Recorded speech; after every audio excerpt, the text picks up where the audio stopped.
All right, so I'm going to call this meeting to order. So I'm just going to go through the board norms. Keep the best interest of the school and children in mind while balancing the needs of taxpayers. Make decisions based on clear information. Honor the board's decisions. Keep meetings short and on time. Stick to the agenda.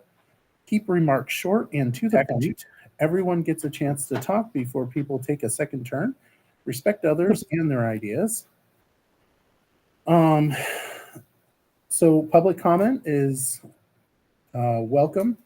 It's limited to 2 minutes per agenda item, which I will probably make an exception on tonight due to something which we'll discuss. The board will hear public comments, questions, but won't respond directly during the public comment. This can feel impersonal, but it's in place to allow the board to stay on task and address the work of the board for this meeting. I want to remind people that as board chair, I'm tasked to maintain order. To achieve that, I would like to ask someone to be a timekeeper for the public comment section. All right, Garrett. Superintendent will respond to questions if she has your contact information.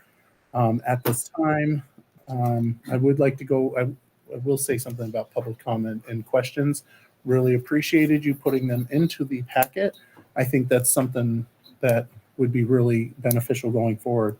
But at this time, we'll go around the room and start with admin that are here.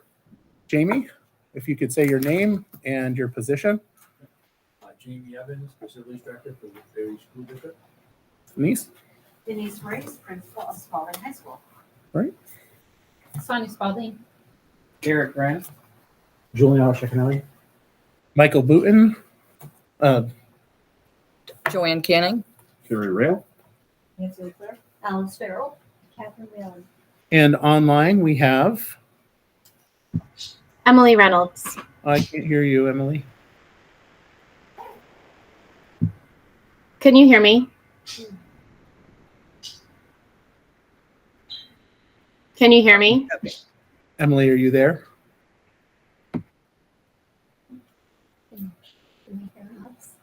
She's not here anymore. Can you guys hear us on there? Peter, can you just give a thumbs up? Okay. So I think, want to try that again, Emily? Can you hear I me? can. Oh. I can hear you. I can't Emily, hear you, just so but you know. Peter, can you hear Emily? Can anyone hear me? Oh. Peter says thumbs up. Okay. And we didn't hear her. So there's some sort of technical issue going on here. Yeah, Michael, I can hear. Oh. She's not muted. Yeah, so we can't hear. Can you turn that up? That lower? No? Go to the three dots next to the finger button.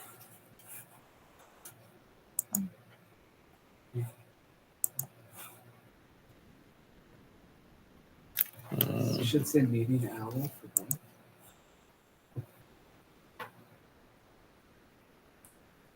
Yeah, that meeting owl. Oh, there we go. And then up there too, maybe. All right. Can you hear us now? I can hear you. Can you hear me? Can you just in for the record?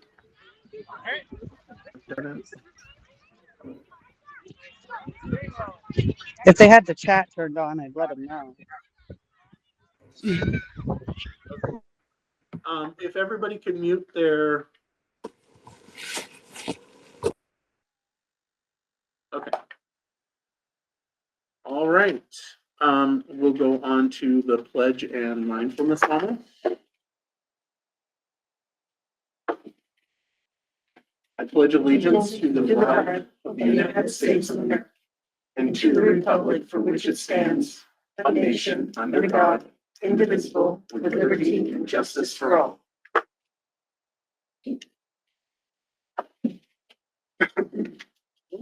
And a mindfulness moment.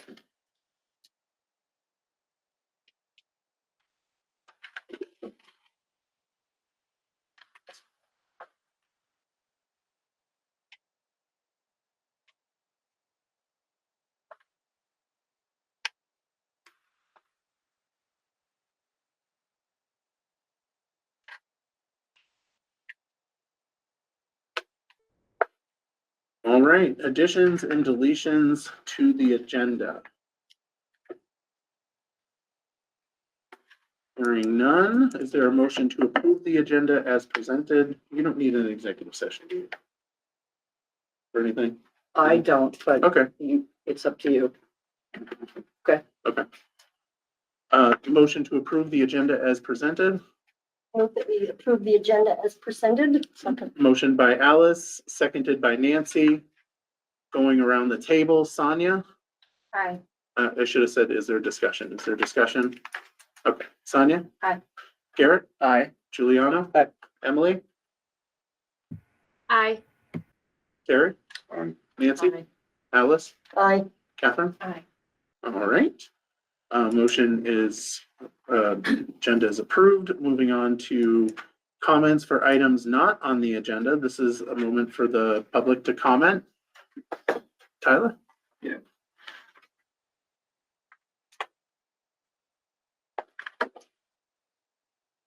Tyler Watkins, Berry City. Um, as always, just want to start off by saying thank you to any veterans, their loved ones that are here or online. And I'd also like to thank all the teachers, paras, BIs, front office staff, and all the others who make every school day work for all of our students, including my daughter. So now that the lighthearted stuff is out of the way, I'm sure a lot of people know, but this is National Suicide Prevention Month. And I just wanted to hand out a copy of the Department of Health's annual suicide morbidity and mortality report. And specifically, I only copied the pages that have to do with the age groups of kids that attend the district. So I just figured I would give a copy to everyone. And just, you can look over that anytime. And just a couple things I wanted the board to realize is that on average, 7% of high school students in Vermont have attempted suicide in the last 12 months. That includes 9% of females, almost 1 in 10 females, and 5% of males. And Washington County alone had 534 suicide-related emergency department visits this last year. And as far as resources go, I want people to understand that suicide, mental health, and those things shouldn't be something that are labeled as a stigma. And so as such, there are plenty of free resources out there to the public, whether you have insurance or not. And so the top one would be, I would say call 988, which is the Suicide and Crisis Lifeline. Special note would be option 1 when you call would be for veterans. Option 2 would be to text VT to 741-741, which is the crisis text line that has trained counselors 24/7. Also for Washington County, the agency in charge is Washington County Mental Health Services. The crisis services can be reached 24 hours a day at 229-0591, or you can look at other services that they can provide at Washington County or WCMHS.org. Also, a couple other ones are mentalhealth.vermont.gov. And this goes over a wide range of resources for suicide prevention, the Veterans Crisis Line, peer support services, LGBTQ plus resources, suicide loss support groups for those who have unfortunately been affected by someone who's committed suicide. And lastly, many employers have what's called the Employee Assistance Program. And so that provides short-term free services for mental health, legal services, etc. And a lot of people can find out who their service provider is by talking to their HR manager. But in the case of the school district, it's invest.org, which is used by any of the employees of the school district.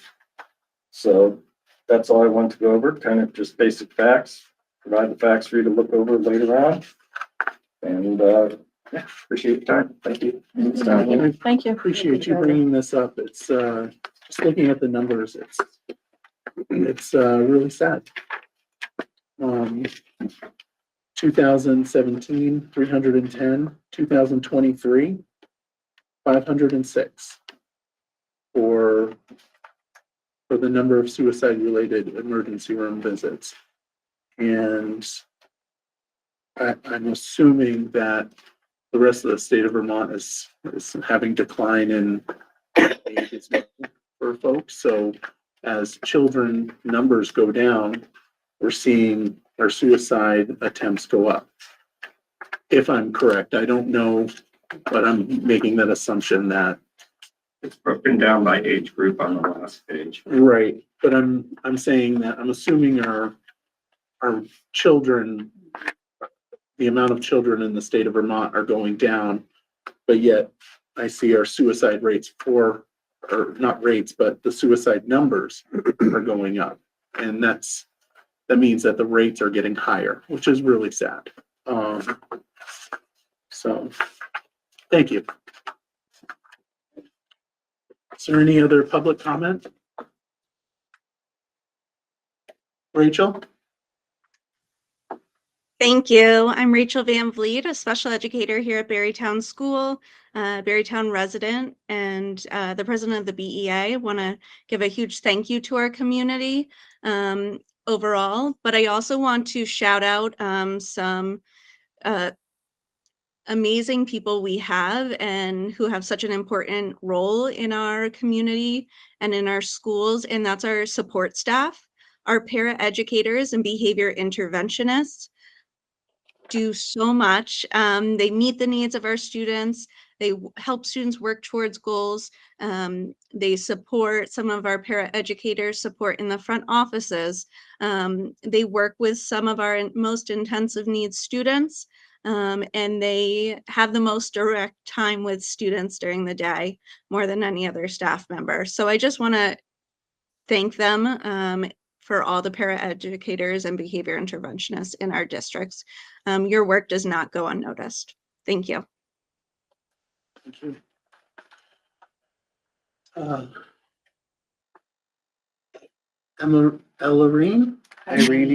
Irene? Yeah, hi. I just want to say thank you too for all of the hard work people did to get the budget passed. The teachers, we were feeling really happy about that. So thank you so much. Thank you. Any other comments? All right, moving on to student voice.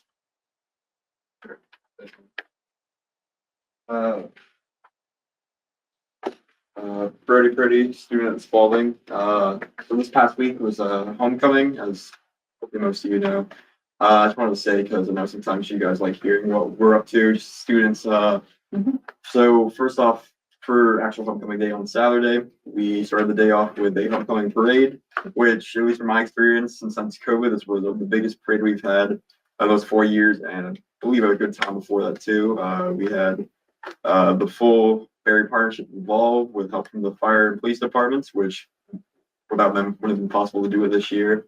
And then we had 4 class floats, each made the day of by each class and their student council and their class officers, along with the band and the JROTC program, which all together made a great part, the best parade I was part of for homecoming in my 4 years here. And on top of that, later that night for the homecoming football game, not only did the football team have a good game themselves, but the band performed their annual halftime show of the football game. And I think, once again, from my personal experience, it was the best halftime show I've been a part of. And it was great to see everyone working for those, just as much as they did, as hard as they did for that, just opportunity to do that every year. I know it's one of the highlights of my year for it. And on top of that, just seeing everyone for Spirit Week of homecoming, it was the best Spirit Week I've had, most participation I've seen in Spirit Week for 4 years.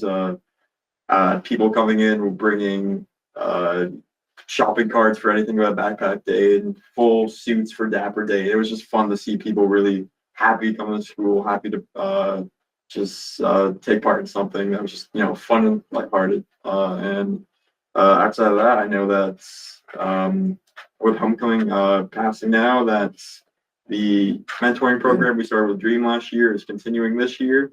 And we have a new group of freshmen, about 25 new freshmen or new people in general that are wanting to join this mentor program. And I know that this year we're excited to keep that going with Bay City and Dream. And then what else is going on? We had our first pep rally as well this past Friday, which was, as always, I think was a success, and just a lot of students just have fun going out there. We had eating competitions, and we played life-size Hungry Hippo and other just fun stuff to just keep school lighthearted. But yeah, I mean, that's so far most of what we've done, at least for homecoming.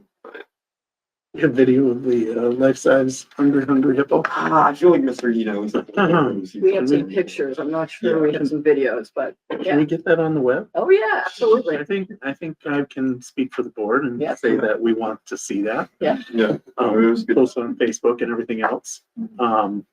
Thank you. May I say something? Yeah. Thank you very much for doing this, and it sounds like you guys all made great memories that you would keep a lifetime. I'm glad to do as well. It's a good time. Yeah. Thank you. Thanks, Harvey. And you can find the parade online as well. All right. No other student voice. Moving on to the consent agenda.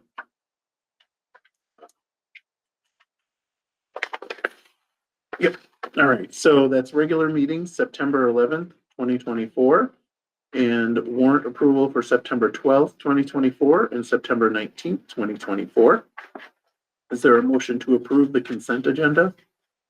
So moved. Nancy, were you making a motion? Yeah, that's okay. Go So- ahead, let Juliana have it. Okay, and I'll give you the second then. So Giuliano made the motion, seconded by Nancy. Is there discussion? Terry? Oh, did you? I just have one, I don't have a question, I just have a correction for spelling on, sorry, after 7.2. After the vote, it says discussion, and it says there's no statutory basis for action memo setting bad. It says president, but I think it should say precedent. So I'm sure that probably wouldn't have been picked up on a spell check. So if we could just correct that, would be great. Thank you. Thank you.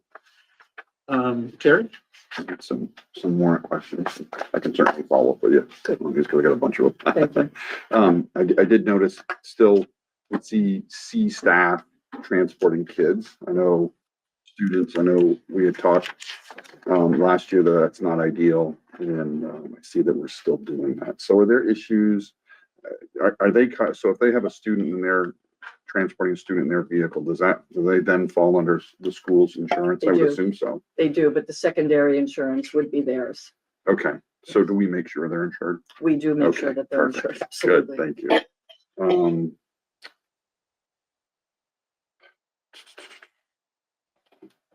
I had a question on SD Associates and its ESYBI services. Quantity of 18 for 10,000. What does 18 represent? Is it 18 staff? Is it 18 hours? Is it 18 days? I cannot answer that. Yeah. I don't think it would be ours because SD Associates does provide some BI services for us. I do know Curious that. what the metric, what it Yeah. what it means. Yeah. And then there's Visual Edge IT. There's entries for the copiers for each building, and it's booked to supply. So I'm just curious if those are lease payments or are those, is it toner and paper? Because we have lines for those. So I'm just curious why stuff Line for supplies. copiers is booked to supplies. Yeah, we'll look into that too. Yeah, so good. Um, And then let's see on the 919 warrant. So A Cooper Mechanical, they're the folks that did the heating pipes. They came in right on budget, it looks like. Yep. And it probably a question for Jamie. Was the capital concrete charge, was that included? Was that part of this? That's separate. That was unanticipated. But it's part of this project. Yes. Yeah, okay, okay. So I did go over a little bit, okay.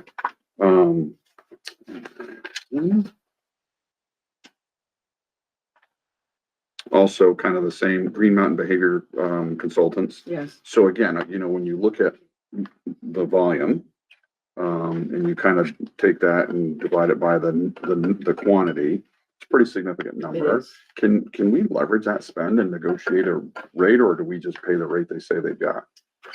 Right now, we're paying the rate we got. Mhm. However, there are some ideas in the motion to look at quality as well as cost. Yeah, absolutely. I will say that we do use a number of organizations to serve our kids, which sometimes becomes a necessity if we can't hire within.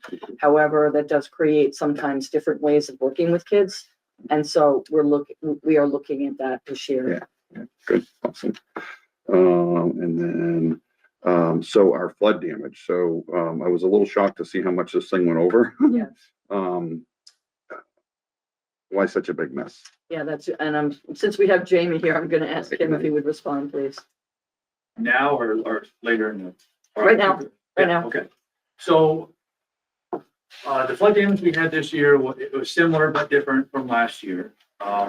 The flooding overflowed the entire field, whereas last year it didn't.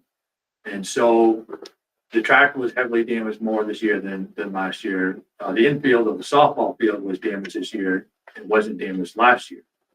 The damage that it did, we had to remove the silt, muck and debris and whatever that was landed on the track in the softball field infield. The material to replace it with wasn't available. It's a granite cinder material that's on the track in the softball field. And that's a byproduct of when they crush stone. Nobody's crushing stone right now because they're building roads and hillsides and reconstructing. We couldn't find that granite cinder. The second option was going with this kind of a reddish type material that is very similar like Montpelier High School track has. Nobody had that material as well. So the next option was this crushed ledge material, which was plenty of that. So in order to install that material, they had to go and scrape down all the existing material on top of the track as well as the softball field, and for that had to remove all the debris that was on it as well. So a lot of labor, a lot of equipment, a lot of man hours on that equipment to clean it and prep it ahead of. Then the trucking expense, the material expense, the labor to install it all. That's the majority of the reason why it went so far over. But the end result is we do actually have a better track now because of it, and a better softball infield because of it as well. Unfortunate, but we didn't have any option. We had to do the cleanup. We had to do the repair. If it comes to fruition, as what I saw in the news, Senator Welch said that the FEMA fund is supposed to be replenished, and they're getting to the point where they're wrapping up last year's flooding, and they're anticipating the funds to be put back in the FEMA budget for the state of Vermont. And we're hopeful, we're anticipating we'll get the 75% reimbursement like we did last year. So that will pay for the bulk of that clean. So again, it's unfortunate that happened. And if I could tag on to that a little bit, BUUSD actually did give us some reimbursement for some of the damages, which I think they necessarily had to, but I think they felt that with all the monies that we pay, on an annual basis, all these years for flood damage, it never had to actually act on it. We're fortunate that the high school itself wasn't damaged. And that's what our flood insurance covers, is the actual high school. They don't put any value to actual property, the grass. They did come up with money to repair and pay for the fencing replacement along the perimeter of the ball field, as well as some repairs to our concession stand football field, which we since raised up from the ground 2 feet. So if and when we get flooded again, that'll be one last project that will be damaged. We're also looking into possibly installing these vinyl slats into the chain link fence, thinking that that might help be a barrier to help contain some of that floodwaters if the river was to overflow again. We haven't quite decided if we want to go that route yet, but we're looking into that, trying to think what can we do with that the state will or will not allow us to do to try to mitigate any damages in the future. Hope that explains why. So there's that's why the overages are there. But it's warranted and very expensive to do that type of work. That's the reason. Yeah. Amy, we mentioned way back when we talked about the first time that insurance may cover some of it. Is that is that the VISBIT piece? VISBIT gave us the grand total. It's all done to set somewhere around $50,000. A portion of it they gave us up front, and then once we do the work and provide proof of payment, they then give us the remaining amounts. Gotcha. It was repairs to the concession stand building, the fencing, some of the actual athletic equipment on the field, the pole vault pit, matting, the high jump, matting, some poles, various equipment as well. A little bit of the equipment in one of the concession stand buildings are paying for as well. So VISBIT did come through and help us out where I don't think they were actually obligated to do that. Appreciate that they did that for us. Yeah, absolutely. Good. Awesome. Thank you. Thank you. And then just one more. The Times Argus, it looks like we had a posting for asbestos management advertisement. Yeah. What is that? Yeah. Go ahead. So it's something we're required to notify the public every So it's year. just a public notice. We have management plans in our building because we do have asbestos, we do treat it. Just making the public aware that we have those records. It's something we do annually. Thanks, Amy. Thank you. It's not vermiculite, is it? It's not vermiculite. Okay. Did you have a question, Nancy? Yeah, I wanted to also speak to the flood damage because on July 24th, you said you went into emergency status and you told everybody that it was going to be about 70,000. And the work to be done was going to be just be done, nothing more. First question is, when you say emergency status, is there a policy on emergency status? So emergency status means. I understand what emergency status means, but does the school have a policy or a protocol that you follow to state that you're in emergency status? I don't know if I'm qualified to know how to speak enough to the policy itself. I think, is this a warrant question? Yes, because the cost of doing all this flood damage is over 200,000, 212, and I just saw another payment in here today that went out. I'm not saying it's going to look great. It looks great and it's done, but my concern and my question is, you quoted a 70,000. So I did say at that meeting, I said, do not hold your hat on that. Yes, 70,000. you did. Exactly. That was our way of trying to give you at least some sort of ballpark figure. But that was before we knew that material wasn't available to repair the track in the infield of the softball field. So that was information we didn't have available at that time. So I prefaced it, I said it several times, do not put that in stone. Right, I understand that, but I was just wondering if we, just looking at hindsight, if we should wait to really look at the situation and have people, I know you're going by what you said, people said to you, I'm assuming. Where did all the extra money come from? Is it going forward? Where's the money coming from? So this is put into the general budget. So the practice we did last year, we put it into the general budget with the expectation, and we reimbursed by FEMA. So we're following the same practice as we did last year, being consistent in our practice. So we put it in the general budget with the expectation we're going to get up to 75% reimbursement if it's the same as last year. So under facilities and I believe they created an actual line item. a separate line item for this? Okay, I believe, pretty certain. okay. So it's a way of tracking it better. It's a flood line. Yes, absolutely. I agree with that. Will you give us a report of, exactly the total cost and then the VISBIT, in FEMA, at some point you will break down exactly what our bottom line expense was after the reimbursements? Yes, we can, yes. Okay, great. Yeah, we'll certainly report out what FEMA reimbursement we receive. Excellent. All right, thank you. All right. Any other questions, comments, discussion? All right. With that, I'm going to go around the room. Sonia? This is a motion to approve the consent agenda Aye. with the modification that you made. Aye. All right. Garrett? Aye. Juliana? Aye. Carrie? Aye. Nancy? Aye. Alice? Aye. Catherine? Aye. And I didn't forget you, Emily. Sorry. All right, so motion passes. Moving on to principal monthly reports. We do have them in there. If there's any questions. That's right. Any questions, I tried to give comments? the administrators a template to use, so I wanted them to start out with some of their appreciations and celebrations, and then speak to some of the things that they've observed over the week in the classroom, so that we can highlight good learning going on, and then provide you with some advance notice of some of the important dates going forward. So that's the kind of the format that I've given them. If there's anything else that you would like to hear about, we're happy to discuss that.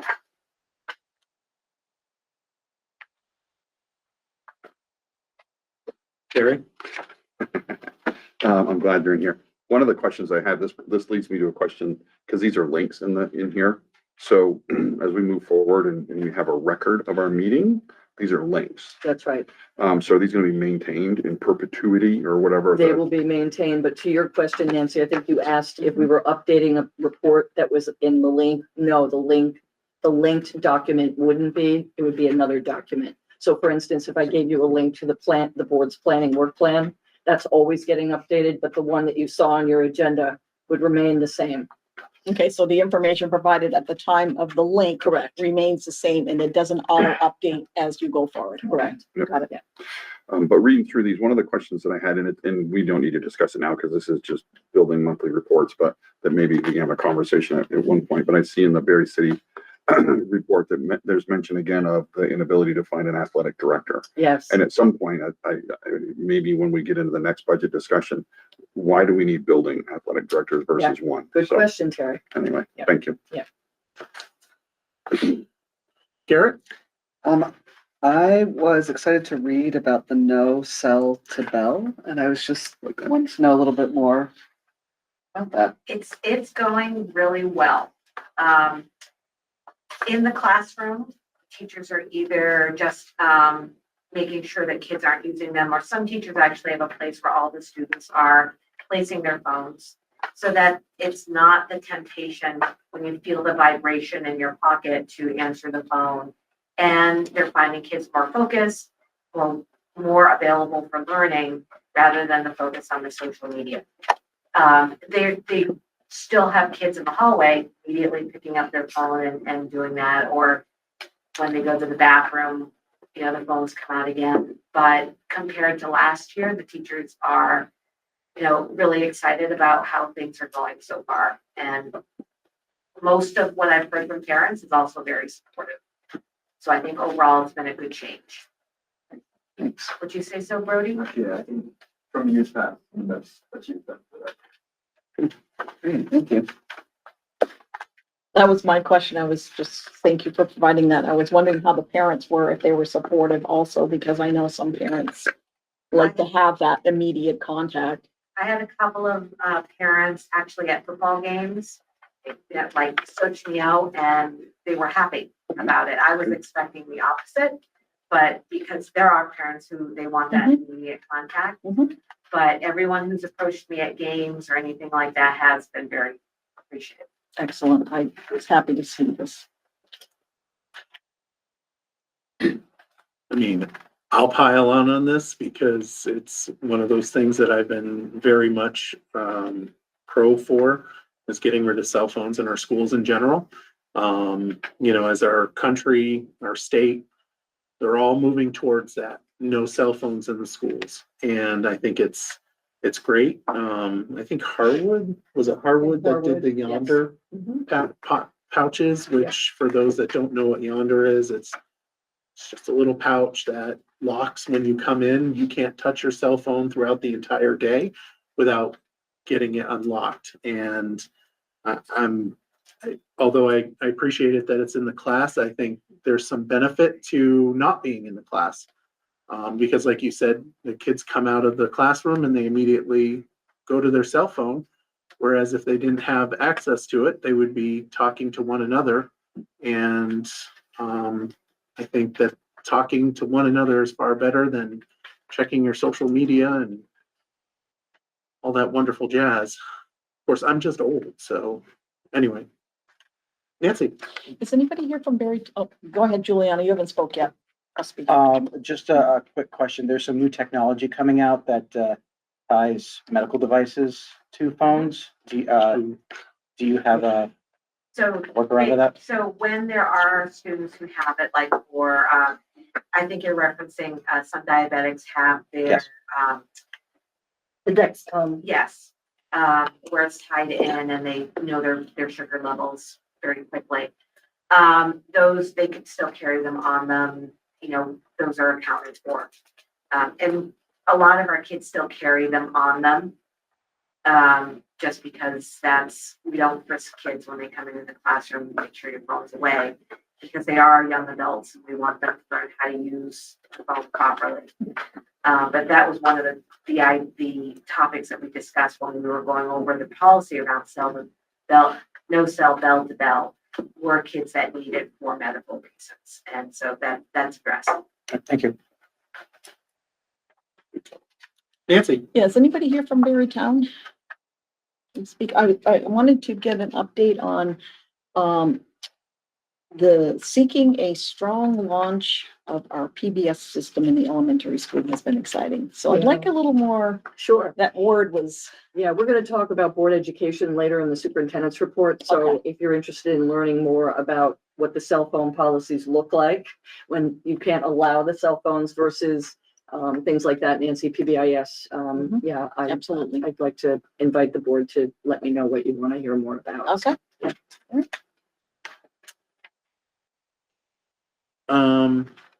Is it possible to add behavioral stats into these monthly reports as an addition? I know. I would not recommend monthly, but we certainly can talk about statistics. And I wouldn't be able to give you confidential information, but certainly we could, yeah. Why don't I put it on the next board agenda so I can get a little bit more information? And if the full board would like a report, that is something that I can provide. Is that something that the board would be okay having? Terry? The superintendent said we'll talk about it at the next meeting. Next meeting Okay. as an agenda item. Oh, okay. That's fine. Yep. Alrighty. Moving on to current business. There's no other comments? No? Okay. Moving on to current business, debrief budget vote. I'll let you take it from here. Thank you. So, well, I was going to say this during my superintendent's report, but I do want to start by thanking the entire community for allowing us to turn the page and move forward and pass the budget. Going forward, I plan on having budget conversations with each of the faculties, as well as having parent be open to parent feedback meetings in each of the schools so that I can meet in that context. And I would be more than happy to have a board member or two join me. It would be more of a listen and learn tour, not engaging in a dialogue, but I truly trying to understand where people are coming from. I think that will help, certainly help me. It could help the board with that information going forward. So I guess I'm interested to know how you think things went. What went well, what maybe we could improve on going forward, including community engagement, because that was something I tried to target a little bit more intentionally. So, Sonia. The thing that I would like to suggest, especially since municipal votes for both Berry City and Berrytown have been moved to May, is that we consider sending a ballot out to every single registered voter, because the school district will be the only thing on the ballot in March. So that would be something I'd like to discuss. Okay. Garrett? We're just gonna go around this way. I have nothing. Juliana? One second. Sure.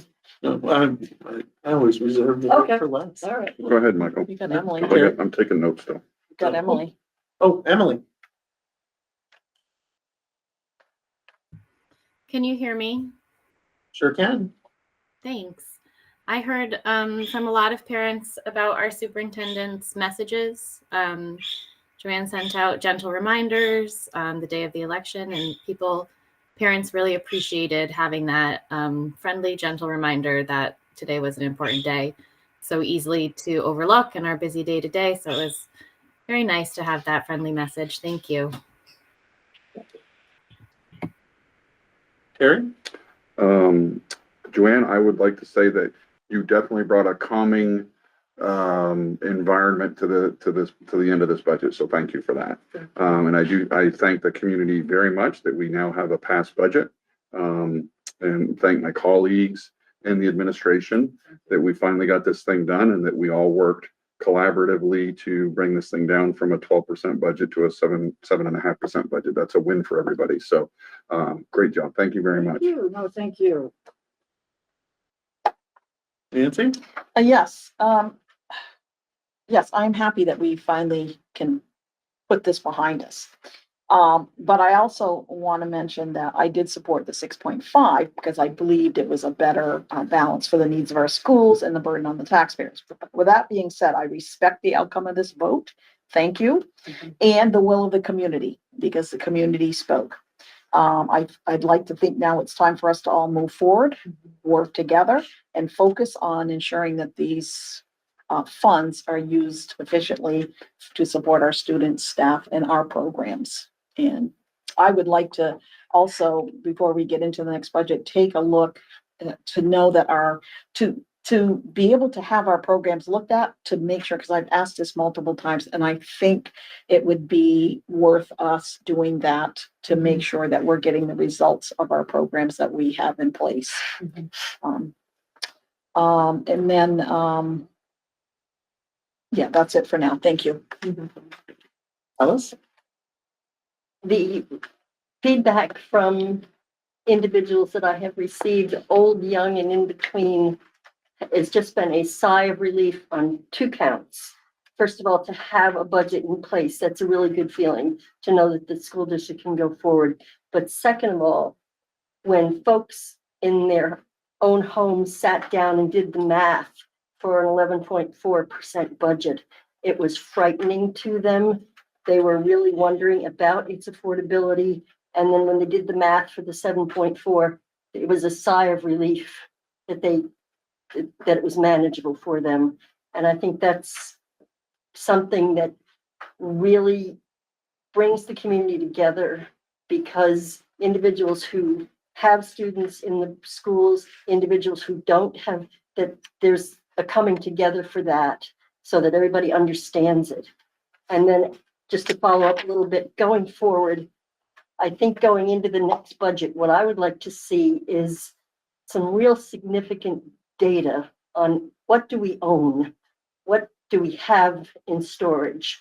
Why do we need certain things? So that instead of having to explain it after the fact, after the budget is put together, put that information in up front so that we can say, we need, as we did a few years ago, we need to replace the math books. Or now do we need to replace the science program or the history program or software, whatever it is, so we can say up front, this is absolutely what we need to have our students be successful, because that's what the community wants to see. They want to see success for our students that they can afford and are willing to pay for it. Catherine? I have nothing else to add to those comments. So I will say that I was at the polls all day for different reasons, but also for that reason as well. And I think people were glad to move forward. They were tired of coming to vote multiple times. There's a lot of faith in you, and you should take that as a compliment. And also a heavy burden. I think that there's some issues with confusion, and there's so many terms out there for the education funding. It's really confusing for folks. And I think that maybe we could work on somehow making that less confusing. How? I do not really know. I know that I personally would like to see funds in a budget, including the stuff that we don't see. There's those grants that just don't show up. It would be nice to see those. But yeah, so happy it passed, and yeah. All right. So one of the things I would like you to know, and if I'm on the right track, then please let me know, is I think there's some redundancy going on in the district, to your point, Terry. There were a couple of things that never happened when you merged. Why do we have all athletic directors for each of the schools? Why do we have registrars in each of the schools? Why do we have certain positions? And so with your support, because change is hard, but with your support, I will look at that. But I need the board to understand that change is hard, and passing those kinds of decisions is not going to be easy. It's going to be a hard conversation. So I'm happy to do the hard work and provide the data for you. I do have some ideas already. I am still looking at those programs. It doesn't take 3 months to do, but I will promise you that will happen to the best of my ability. But I do need your support to understand the impact of looking at redundancy. Right, and by looking at those programs, you're going to see if we need 2 or 3 athletic directors, yes. Mr. Chair, question Sure. for the superintendent. Mhm. Do you need some assistance in doing that? Could it be something that we could bring someone in from the outside to look at instructional programs, to look at staffing, to look at inventory, whatever it might be, that there could be individuals who do that? Because I know you have a tremendous amount on your plate coming into this. And to just add to it, could it be something that for a reasonable cost, we could get a report? That has certainly been in the back of my mind, and I will bring a plan to the board should I think I need that level of resource. I will tell you that this year, the special education program is going to be completely monitored by the Agency of Education. That will give us some compliance information, and I'm have a meeting with them next week to take a look at the information that we will get. But I'm not just looking at compliance, I'm looking at cost and quality. So if I can't get the answers from that monitoring, I may have to bring someone in to help us with that. Excellent. Sonia? Along those same lines, we had talked about, after the budget failed the first time, about putting out an RFP to talk about merging our schools. And so we've already passed that. That's approved by the board to put out an RFP to study what it would look like to merge our schools together. And I think that is that's an obvious redundancy, is that we have 2 middle schools and 2 elementary schools and 2 pre-K programs and all of the things that come with it. So I'm curious if we could roll the idea of looking at programs into that RFP. I will do that. I would say it's a restructuring because we're already merged. No, I'm talking about merging this, consolidating schools. That's what that RFP was for. Right. But we're merged district. We're a merged district. We're Right. talking about merging middle Right. school students into one Right. and So elementary school I students think into is a we're all restructuring on the same page on this. We're just Choosing I'm different words. positive we're all on the same page on this one. But yes, we did vote for that, and it's not it hasn't gone out yet. But I've talked to Joanne about it, and it's on the burner to go. Terry? Joanne and Michael, could I suggest that as we talk here and reflect on the budget just finished, if we perhaps have another discussion soon about what does this next cycle look like? Because I think everybody around the table would say there needs to be some overhaul. of our process, right? So I think it would be beneficial to carve out some next time, some time. Next meeting. Next meeting very soon, so we can kind of weigh in on, Sure. yeah, what didn't we like? What did we think we need to do better? Certainly a lot to do. That's great. Yep, I'm happy to do that. Thank you. Emily? Thanks. And just to follow up on Terry's point and Joanne, your point earlier about having hard conversations, we need to prepare our community to be part of these too. Like, these conversations are going to be very hard. There is going to be a lot of information that we have to share. So coming up with a community engagement plan and a way to support people to receive and comprehend all of the information, so we're sure that we're educating our voters, our parents, our taxpayers, so everyone understands what's happening. I think that would be a really helpful way forward too, to be part of our discussion. Thank you. Emily? Was that an accident? Sorry, that was a technical. Okay. Any other comments? All right, moving on to board retreat proposals. Who wants to take this? Emily or Nancy or?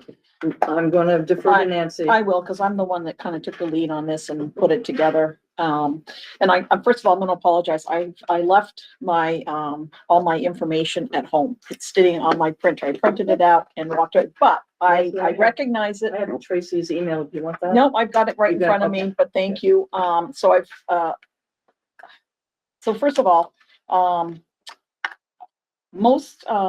happy that we're going to talking about this, but in talking with the people that, do board retreats, most of them are done by August. So we're kind of late in the game, and which presents a problem of, getting somebody in here to do this, retreat, VSBA or NASDAQ. So with that being said, I reached out to, I was thinking about a location and something that would be a little more, not so sterile, but warm and welcoming. And I contacted, Millstone, Celebration Bar, and Pierre Kuchar, that's who I talked with. And he's got, for the month of October, if we want to do it in October, that's available for us. And I've got the prices on that. And, I also checked with Locarno's Food if we wanted to have food. I'm just putting out options, what's available to us. Some light fare. I think we've always done sandwiches, salad, and drinks. So I reached out to VSBA, and they, well, first of all, let me back up. Most everybody here on the board wants to talk about governance, and Alice, you were on that, governance standards. And so most everybody said we need to talk about governance because we got a little homework assignment coming up in July of 2025. The other thing was Robert's rules. It was also noted that we're all sitting here with our Robert's rules and we seem to be getting them out. So maybe a little class in that. The other thing was maybe talking about our committees, because we have that conversation coming up shortly. So with those three things, and I will send you guys all of my notes that I have at home that I left. So I contacted VSBA and I talked to a person named Debbie, and right now their only dates available are October 30th and November 6th. And I believe those are non-scheduled board meetings. She gave me the cost, in order to do governance and Robert's rules, and then maybe have another discussion of the committee amongst ourselves. It would be a 2-person team. And I think the cost was, somewhere around $300. But they're limited on October 30th and November 6th. And I'm thinking around 4:30 in the afternoon. We can certainly adjust that time. And they would plan on a 2 or 3 hour presentation, which would be interactive with questions. I contacted Tracy Rent. She also suggested that we review the governance and that we go through the, is it 14 steps? Like there's going to be a self-evaluation of 14 different steps, and we as a board, each individually would review those steps and rate where we are with that. And from that, we would come up with our goals.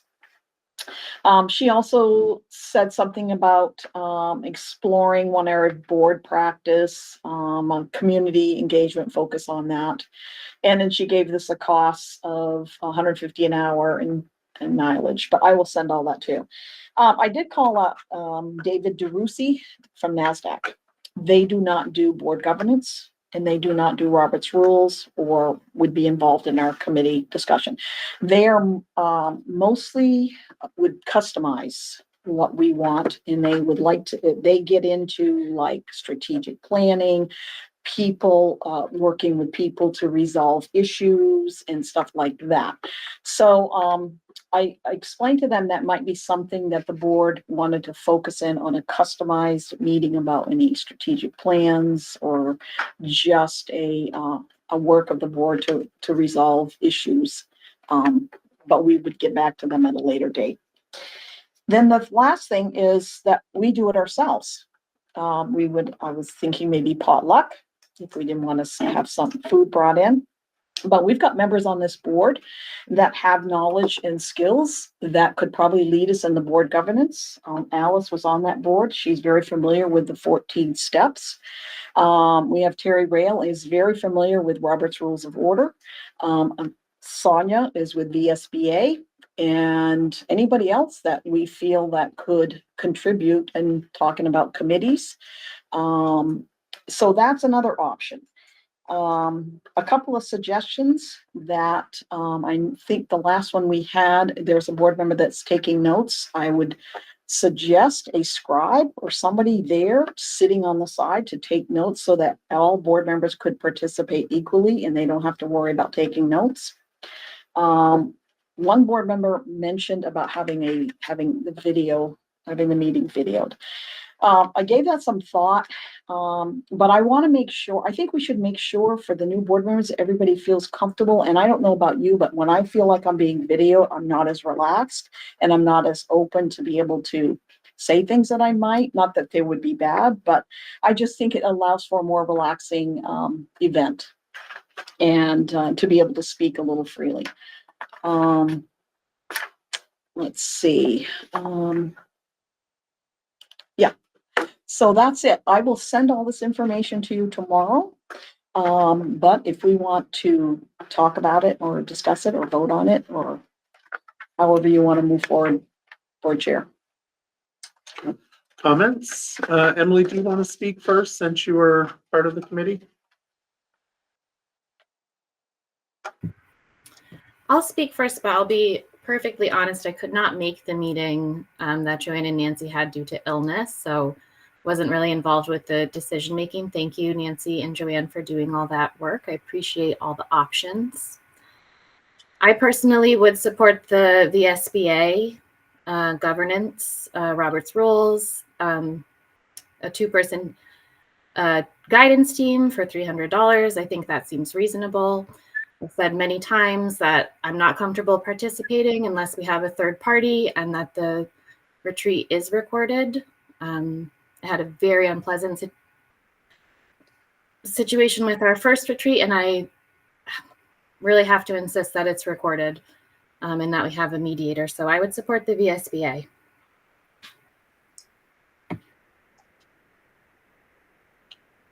Anyone else?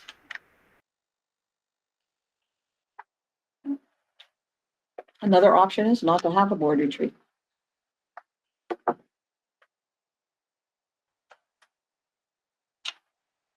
Folks, nothing. Alice? I could see an open, I think it's extremely important and it is part of the governance standards to have some kind of a retreat or training during the course of the year. We can get into that later, but the situation is with two organizations like VSBA and NASDAQ. VSBA has some very strong things that we need to know now about governance, about Robert's rules, about conduct of meetings, all of that. I think that, and committees, I think that's really important. And given the time frame, we might be able to look at NASDAQ next year because it doesn't hurt to have different facilitators over a course of years. If you're always staying with the same facilitator, you're always getting the same message.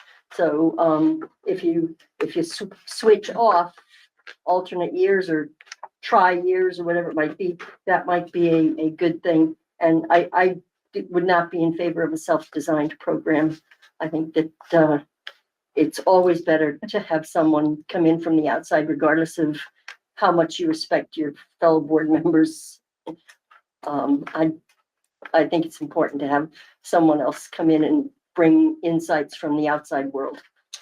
Can I just get some consensus on that? Is that where everybody feels we should not do a self one? Is that, Okay. I'm getting that Done. feeling? Yeah. So no self. So, okay. Sonia, I'm in support of the VSBA, coming in to facilitate. I'm not in favor of spending money to go to a different place, because we barely passed a budget on our fourth try, and I don't think we should spend our money on that. I am fine to do a potluck. I think that would be fine, but have it facilitated. And I agree with Emily that it should be recorded.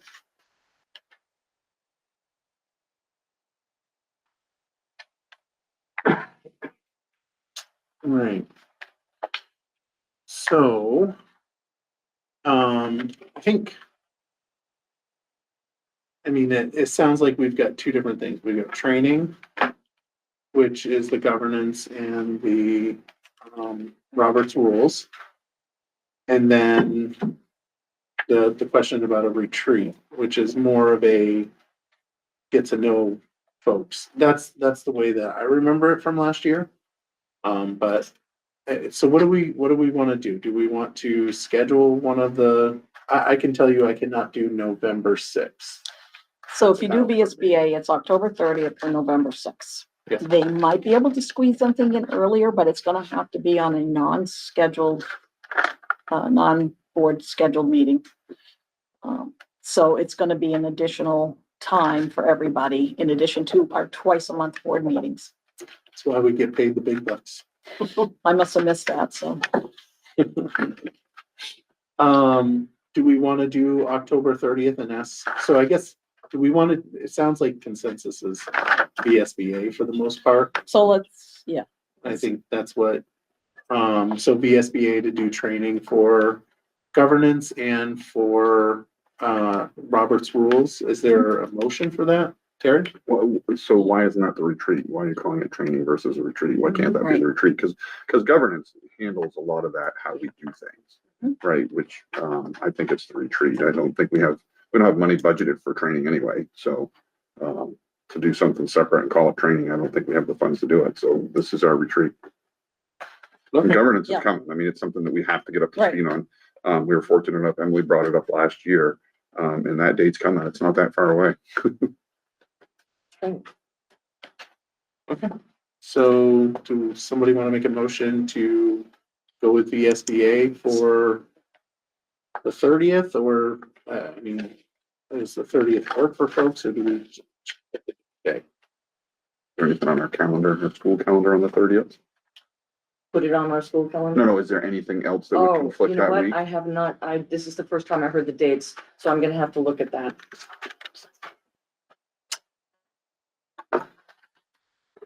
That's something. That's good.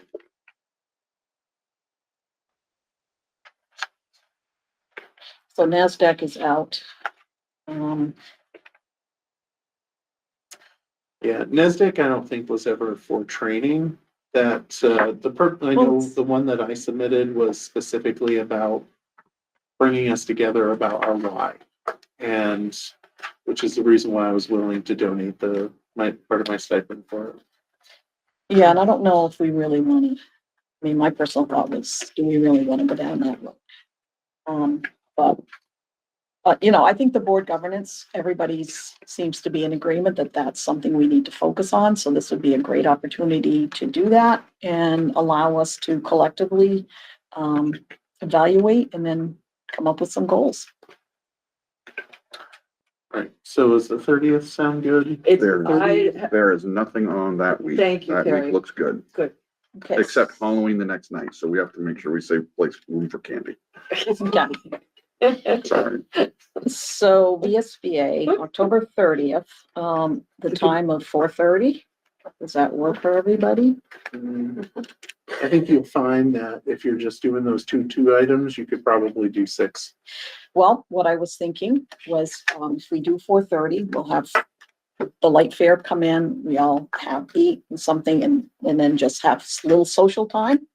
And, to talk about whatever. And then I'm thinking like 5:30 that we would get started with a presentation from VSBA and do a little, interaction of questions and dialogue, about it. And, or maybe 5:00, 5:15.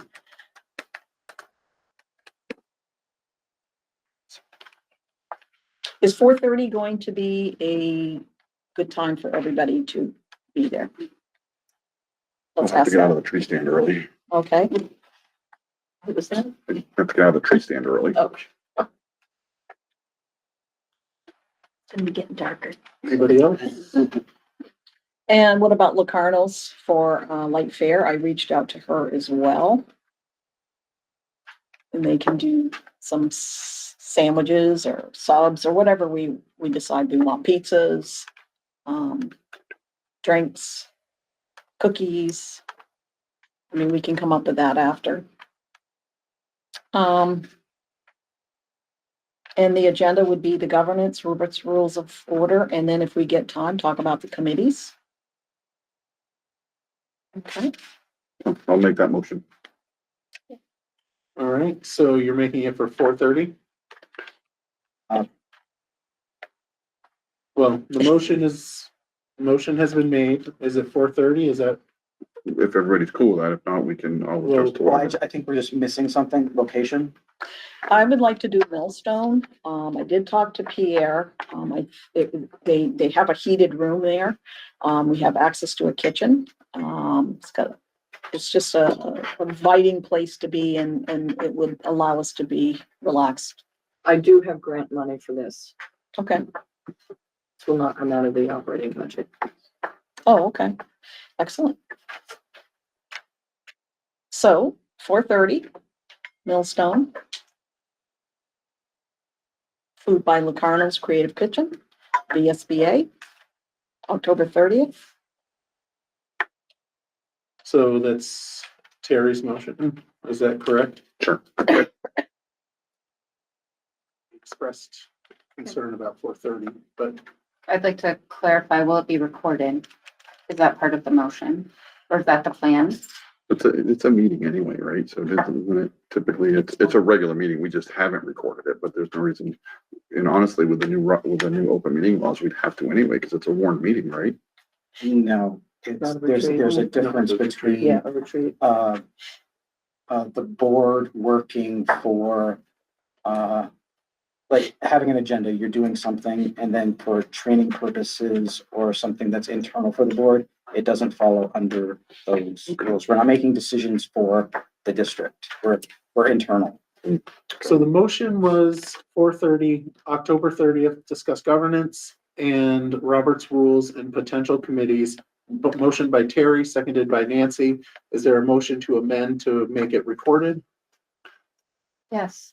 There's a motion to amend to also make it recorded. Is there a second? I'll second.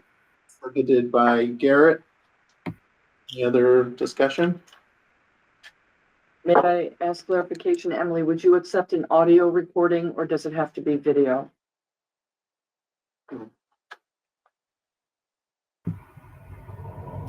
I think an audio recording would be fine. Thank you. Any other questions? Should we put a not to exceed clause in that as far as Millstone is concerned, as far as the price, not to exceed X amount of dollars? The motion that I quoted did not have Millstone in there for location, Or locate, But- or any location. but if you, So I'm gonna get the price to you tomorrow for a definite. I Okay. think the only motion that we have currently 3-2. is on the 30th, 4:30, discuss governance, Robert's rules and potential committees. Okay. And then the The amendment to it is for recording, which we understand as audio. And I think that unless there's a motion to make it Millstone, I know that me personally, I'm okay here. Yeah, I don't think we can make this, but to vote on something we don't have the information on. Yeah. But we're on the motion to amend, so we need to stick to that topic. Right. Any other discussion? So this is the motion to amend it, to make it recorded. Going around the room, Sonia, Aye. Garrett, Aye. Juliana. Aye. Emily, Aye. Terry, Aye. Nancy, No. Alice, Aye. Catherine. Aye. All right, motion passes with Nancy voting no. All right, so the original motion, which was to choose the 30th, 4:30 governance, Robert's rules and potential of committees. Going around the room, Sonia, Did we finish our discussion? Are we not putting a location? I'm sorry, before I vote. there's no information regarding the location for prices, so So we're at this moment, we're just not choosing a location. correct. We're just setting a date and the topic. Okay. Yep. Aye. Garrett, Aye. Juliana. Aye. Emily, Aye. Terry, Aye. Nancy, Aye. Alice, Aye. Catherine. Aye. All right, motion passes. Okay, Okay, so how do you want to handle the location? thinking that since we don't have the information, we'll have to take it up again, I guess. Well, I can send it to everybody tomorrow. I know it's gonna be about $300. Okay, we can bring it up Okay. next week or next meeting. All right. And can I ask, before any food order is made, that we just ask everyone for dietary Yep, restrictions? yep, But I've already I put think- that in I order. think that also should be discussed on our next as well, whether or not we want to get food. Sonia, So I'm confused. The $300 is the $300 for the Millstone or the $300 for the VSBA? Millstone to rent it. And what was the $300? That's BSB. That's VSB, around 300, 325, but I'm gonna send you the exact prices tomorrow. Okay. all right. Moving on to VHI. This is the Vermont Education Health Initiative Proxy Dental and Health. Is there a motion to appoint Joanne Canning as the authorized representative to appear and vote at VHI meetings and authorize the chair to sign both documents? Motion. Motion by Nancy, seconded by Sure. Sonia. Question? I thought we already approved this. I feel like we did too, but We did. I think we we just maybe appre- need to give you, it's already been signed. It's all, yeah, I think we just need to It's give the you resol- permission to sign. okay. yes. Because we Okay. already approved this. We already did. When did this. we do that? Did it last week. meeting. Yeah. Or The last meeting? Yeah. Let's look at the minutes. Let's look. I signed it too, but I think it's because One was, either way, we've got it here. We're gonna vote on it. Is there any discussion? I think it was a different, it was Was Visbit. it was different. It was the VisBit. It was one. Visbit. Yeah, not Okay, the I'm other. sorry. Yeah, it was Yeah. Visbit. Yeah, so it's good to check. My Discussion? apologies. Okay. All right, going around the room, Sonia, Aye. Garrett, Aye. Juliana. Aye. Emily, Aye. Terry, Aye. Nancy, Aye. Alice, Aye. and Catherine. Aye. Motion passes.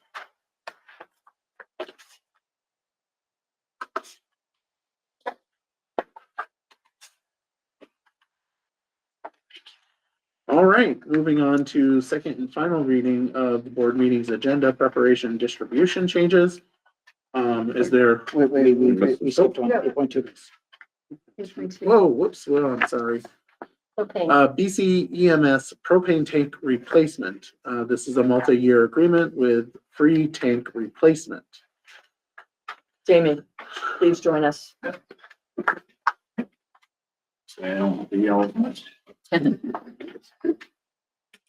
So, I may bore you a little bit, 'cause I feel like I need to get a little history on this, where folks are maybe not aware and whatnot. So, Berry City Elementary School was built in 1995.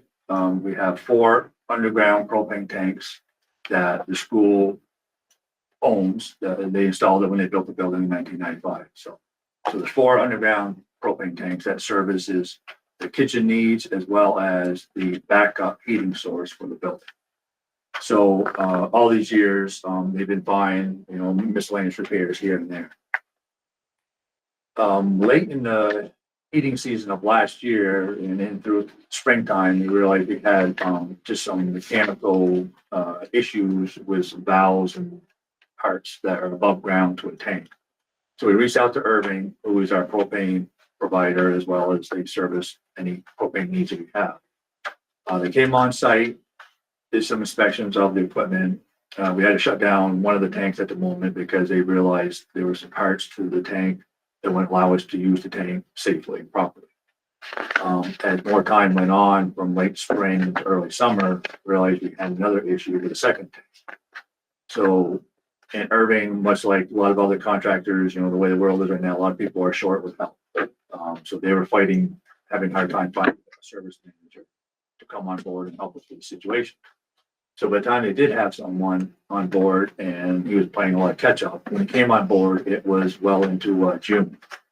So he came on site with a technician and actually did some performed some tests on the propane tanks. There's this material, they're called the anode rod.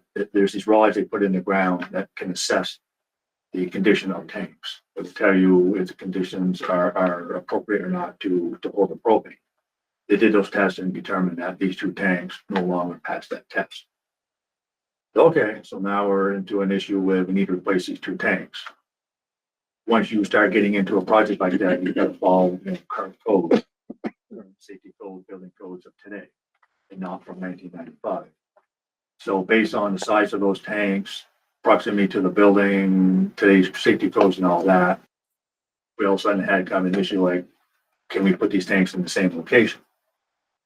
So fast forward a little bit to about a month ago, I take it back to about 2 weeks ago, we got all the interested parties on site. We got the state and city fire marshal on board. They addressed all the safety codes.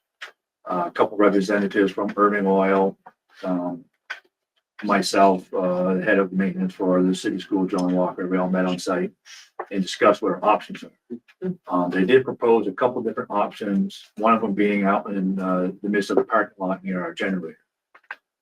If the propane tanks were to live there. So if we put propane tanks above ground, they'd have to pour a large cement pad, guardrails or bollards around that cement pad along with fencing. Dig up the parking lot, run the new propane lines to the building. And because of the distance and the tanks being above ground, put in this piece of equipment called the vaporizer, which, without getting into too boring details, when propane comes out of the tank, it has to create a vapor. The vapor is what burns and you get your heat. But based on the size of that and the distance it has to go, they put in this piece of equipment called vaporizer, which is expensive as well. So that was one option. Another option was to go on the edge of the parking lot, essentially do the same thing, but in a further distance. Obviously, creating even more of an expense. So when I got all the interested parties on site, I kept asking the question, what can we do to install this on the same location? Because all the other options is going to be a real hardship for us to do.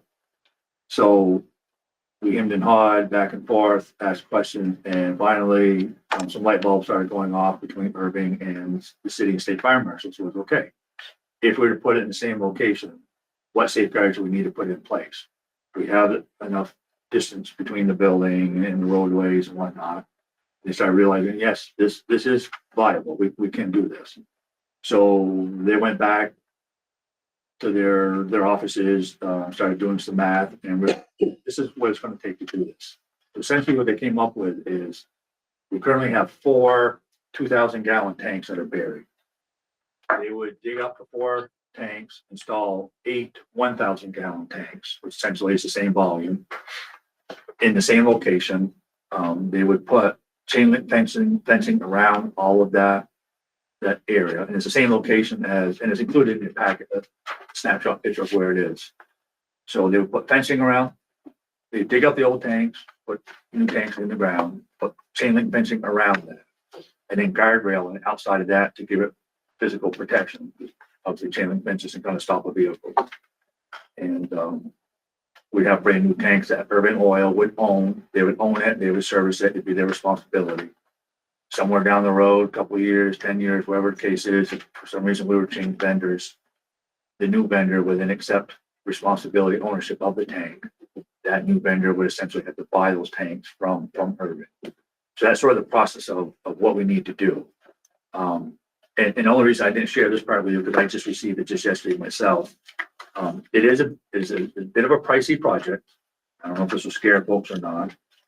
The project would cost about $123,000 to excavate the old tanks, install the new tanks, do all the hookup, all the fencing, all the guardrails, turnkey project start to finish.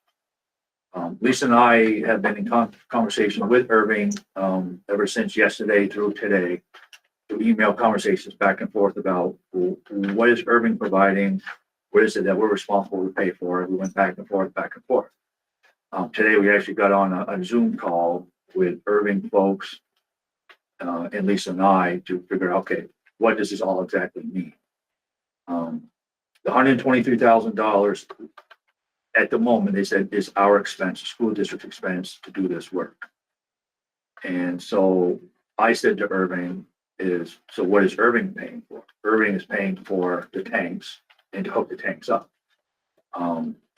So I went to bat for us to say, we've been longtime customers with Irving, and in no means am I saying anything disrespectful to Irving, just looking out for our interests here. To say, we've been customers for about 15 years with you. We've paid for a lot of propane, a lot of fuel oil between all three schools. We've been a valued customer. You folks have made a lot of money off the school district. So what can you do to help us out in this situation? More than likely, we're probably always going to be with you because you're the largest supplier in this area. You're the only largest supplier like this in this area. More than likely, we're probably always going to be with you. What can you do to help us offset some of this cost? This is hard for us. They acknowledge that was sticker shock for them as well when they saw that number. But for them to absorb that cost, that's way too much for them too. How long would it take for them to recoup that money, for them to make money as well? So I reminded them of some earlier conversations of a couple of the other scenarios was if they're going to put in above ground tanks in these two other locations and have to put in this vaporizer, they're willing to cough up some money towards that project. The vaporizer was a $12,000 item that they were willing to donate towards the cause and provide us the tanks. So, and they also shared with us, just for Berry City Elementary, on average, we spend about $30,000 a year for propane. So, all right, well, so in 5 years, there's $150,000 in propane. So what if you don't have to provide this vaporizer anymore because the tanks are on the ground? Still give us that $12,000, still help us out and give us some contribution towards this project. And they said, well, so what do you have in mind? So I had to act a little bit on behalf of the board. I said, I think this is something what the board's going to say is somewhere in the range of a $20-something thousand donation towards this project. I think that's a fair ask of us to say to you. And pretty quickly they respond back saying that is a fair ask. And so my thought is, and so I said to them was, so if I understand you, when I go to the board tonight, here's what I'm going to say to the board and say to you folks that if you folks as the board say, Jamie, go back to them and say, we want Urban Oil to give us a $20,000+ contribution towards this project and make it the number so that we're at an even $100,000 that we're responsible for to make this project happen. Would Urban be willing to do that? And kind of gave me a verbal, yes, we probably would be interested in that, but we need to hear from the board and have board views. So if I sum this up, we have to replace these tanks because these tanks also supply our secondary heating source. So in the shoulder season, like in the coming next few weeks, we're going to be burning propane to heat our building. At some point during winter, if and when the wood chip boiler goes down for whatever reason, so mechanical repairs or whatever, we're then burning propane to heat our building. And then at the tail end of winter, early spring, we can't really burn wood chips anymore because there's too much heat for the building. We then have to burn propane as well. So we have to do this work. It is a cost to us because we do own this material. If we built this building, we owned it. Irving can't absorb this. When we built this building, they initially put it in, we'd have more recourse to say to Irving, you owe us more than what you're saying. So it's a project we need to do. We need to do it like almost yesterday. And I need some support from you folks to go back to Irving to say what your thoughts are about moving forward with this. One more caveat, they have requested a multi-year contract. Yes, and this would be a 2-year contract. We typically have a 1-year contract. And I think that's a fair ask of them to ask us to stick with a 2-year contract. It helps them recoup some of this $20-something thousand that we're asking them to contribute towards the project. Jamie, did you mention that Irving has the state contract? And they do have the state contract. So we are working with a state contract. Yeah. Awesome. So everything is, where it should be. We've got the best options of what's available to it at this point. And again, I can't stress enough, we do need to act on this like yesterday, because time is short. If we give them the okay, they reach out to the contractor, they've got to have time to get all this on site, to schedule it. I've got to work with administration of Berry City School to do some temporary enabling that parking lot to allow them space to do this work and allow the parent, pick up and drop off of the student, all that traffic. So we've got some enabling to do there. So that's where we're at. Just a couple of clarifying questions. So with the discount would be about 100,000 or 123 with the discount? The cost is $123,272.74. But I want to go back to them to say, and when I said 20-something thousand, so I would ask them, give us the $23,072.74, make our portion an even $100,000 that we have to pay towards this project. When it's all done and said, Irving will still own the tanks. They're responsible for repairing the tanks and all the apparatus that comes with it down the road. It's their tanks, they own it, they're responsible. Things will, like anything, they wear and tear, they break, it's on them. What we will also achieve by doing this is we're going to have a safer setup with our propane design. I've been nervous all these years that we have 4 tanks that we have the tops exposed to the ground. All you have to do is flip that open, that plastic cover. Someone can reach in and just shut a valve. Someone can by at night. I'm saying this now, I'm gonna know this now, but they can come by, turn the valves off, and now we don't have propane. And if it's in the middle of winter, our heat now is running. That's it, the guard dogs don't get them first. There you go. But we don't have any guard dogs. You weren't supposed to say that. So this is gonna bring us up to date. This is gonna make it a safer environment. It's simply something we have to do. And then, were you saying 2 years? This says 5 years. Well, at the time, that's what was being thrown at us. Since we had the discussion and sort of took the gloves off a little bit and had a little battle back and forth. Way to negotiate. It came down, on behalf of the board, I just worked. And so we got it to a 2-year, commitment. Great. We typically are at a 1 year, so I think, again, that's a fair ask of them as well. Okay, great. Yeah, I just want to make sure. Yes, Bill, thanks for saying that. Sonia? I'm confused. Are the new tanks also going to be underground? Yes, But they're gonna have a fence so that you can't have access to it? correct. Okay. Yeah. And, The fence with 2 doors that are lockable. Only okay, people with access to it is Irving and ourselves, because we have to still go in, mow the grass, right. clean up. And who owns the tanks right now? We own We own those tanks. those tanks, which is why Irving is not as willing to pay as much of this project, because they don't, we do. Well, and why do we own the tanks? Don't the propane company usually own the tanks? Typically now that's the method, but when the school was built in 1995, could they have reached out to a propane dealer and say they could have at that time, but for whatever reason, It didn't. that didn't happen. Okay, and then it's not included in the memo, but where is the funding coming from? So the funding would come from the capital reserve. Okay. And you should have a report in your packet. Right, showing in the balance. So we do have the funding for it. Okay, thank you. Juliana? A little history with the propane tanks. Didn't we have to do something to the tanks? I don't know, maybe 5, 6 years ago? What was that? So we did have an issue with some of the, and I don't know the language of the equipment, but the regulators, the valves, whatever, that live above ground. We did have an issue at one point with that. At that time, they were able to repair it, make the correction to it, but at that time, they had temporarily put an above ground tank out on the edge of that driveway for that time being, till they made a said correction. Okay, so, and is that, the similar thing that we're dealing with now? Or is it more of corrosion of the tanks? It's more corrosion of the tank. Okay. Again, so these anode rods that are buried in the ground somehow measure the integrity of the tanks. And when they did the testing, those two tanks failed. And so if those two tanks failed, the other two are just on borrowed time. Can I just speak to that? Mhm. What the anodes do is they test to see where there's propane in the ground. And if they come back, they're color coded, and if they come back to show there's propane in the ground, the only place they can be coming from is the tanks.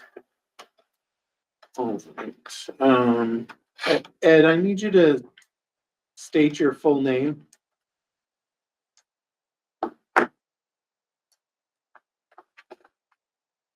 Raise your hand, Ed.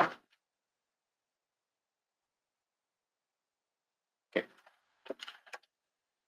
Nancy? Yes, so I'm looking at the capital fund projects, but what would it be listed under? Is it in here? No. Did you Not there say yet. it's not here? Okay, that's what I was thinking. I thought you said it was here. Okay, my mistake. You said something about wood chips. So Berry City uses wood chips right now? All three of our schools burn wood chip. That's our primary heating source. Okay, So the backup heating source is propane, a propane boiler for Berry City Elementary. okay, because it looks like, for fiscal year 24. you Mario's budgeted- Bakery, and It looks like you budgeted 75,000 for wood chips for, Berry City. And it looks like it's being done again, but we only use 40. Is that because we use more propane than the wood chips? I mean, you kind of led me to believe that we're not gonna start we're gonna lean more on propane than versus wood chips. No, we strictly lean on wood chips You do, throughout the winter. Last year was a bit of a mild winter, okay, which is why we spent less wood chips. okay, We didn't have a lot of sub-zero weather, which eats up a lot of wood chips pretty quick. okay, all right, all right, that's my only question. Hey, great job. Not usually hearing that, thank you. I'll take it. Great job. Thank you. Jamie, in this location, does that impact anything with the stormwater project that we'll do next summer?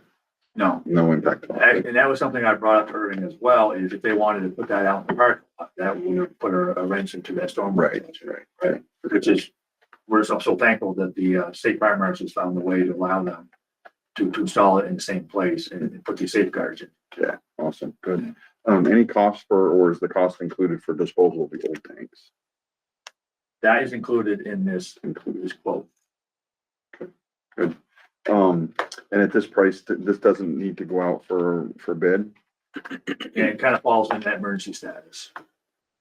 So we haven't talked to any other vendors? We have, Okay. Should we, I mean, I know, right, it needs to get done, but should we? We time is talked of the about that. essence. Well, we talked about that, but also the other factors where Irving has been along. We've been a customer of Irving, but this is part of the state contract. We feel that that is good information, that they're giving us a good price, but we did speak to the fact that we could go out for an RFP, but that's gonna put the project back probably about a month. Because of the process we have to use in terms of the timelines and so. And as far as we know at this time, we're being told late October, early November, by the time this is gonna be done, based on where we are right now. We can call them and tell them, yes, this is a go, we sign our paperwork. It's late October, early November, we had to put this up to bid, now we're in a pickle. And coincidentally, I've got a little juggling to do. We also were given a share grant, and don't ask me what share stands for, I don't remember. But because of last year's flooding, the state of Vermont put out this share grant for folks that have wood chip boilers to upgrade their boilers. So there's some upgrades that we're doing to our wood chip boiler this fall as well. So we're gonna do some juggling act here. So again, another reason why is emergency status. We've got to get the propane boiler up and running. Because we also got to do some improvements to our wood chip boiler. So that's a problem I've got to deal with to juggle that. Juliana? If we do run into some issues where this doesn't go forward, can we shut down 2 tanks and run on the other 2? Is there a way to do that? So the reason we have 4 2,000-gallon tanks is based on the amount of BTUs that the kitchen requires, amount of BTUs that the propane boiler requires. It takes those 4 2,000-gallon tanks to get the amount of vapors to satisfy all the needs. Okay. So running off of two will satisfy our kitchen, but will not satisfy the kitchen and the. So what you're saying is if you had to do this, the kitchen couldn't run, but the boilers could? Or the boilers didn't Either run? or. Yes, okay. Either or. Catherine? What was updated with the fire and, safety? What was the difference between what was there and what they needed? So what we have now is we have no protection for those tanks. There's no fencing, no guardrails. They're just the tops of those tanks are exposed to the ground. Today's code is a lot more stringent than it was in '95. So they require, they call it a tank farm, once you get above a certain amount of gallons. Buried tanks in the ground, they consider it a tank farm. You have to have protection and fencing around it to keep people away from any possible damages, any tampering. We have none of that currently. So it's just a fence to keep someone from accessing the top of the. Correct. The, So the chain link fence will encompass all of that with 2 doors that are locked, but then on the outside of that fencing is guardrail for physical protection from the vehicle or something that smacks into it. All right, Ed Patterson? Yeah, can you hear me now? Yep. Sorry about that. My mic wasn't on early. I was just going back to, she was talking about what the anode bags are actually for.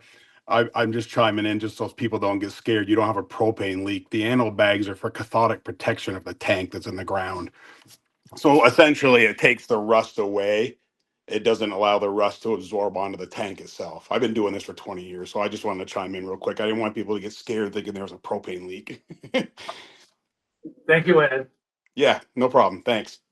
All right, Sonia? So Jamie, you need us to approve this, but you're also saying, so could we make a motion to approve not more than $100,000? And you could go back and ask Irving and say, we're not willing to spend more than $100,000 and see if they will be willing to put in the rest.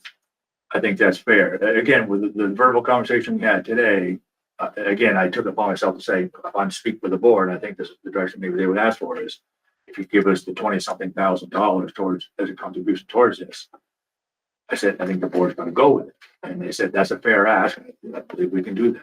So if we do it, if we make the motion that way, then we can approve it tonight, but we also don't know necessarily what they're gonna, because we don't know what they're gonna come back and say, but So- I would make that motion. Or if I could make just a comment to that to say, Well, the motion has been made to allow you to authorize you up to $100,000 to go with the contract for 2 years.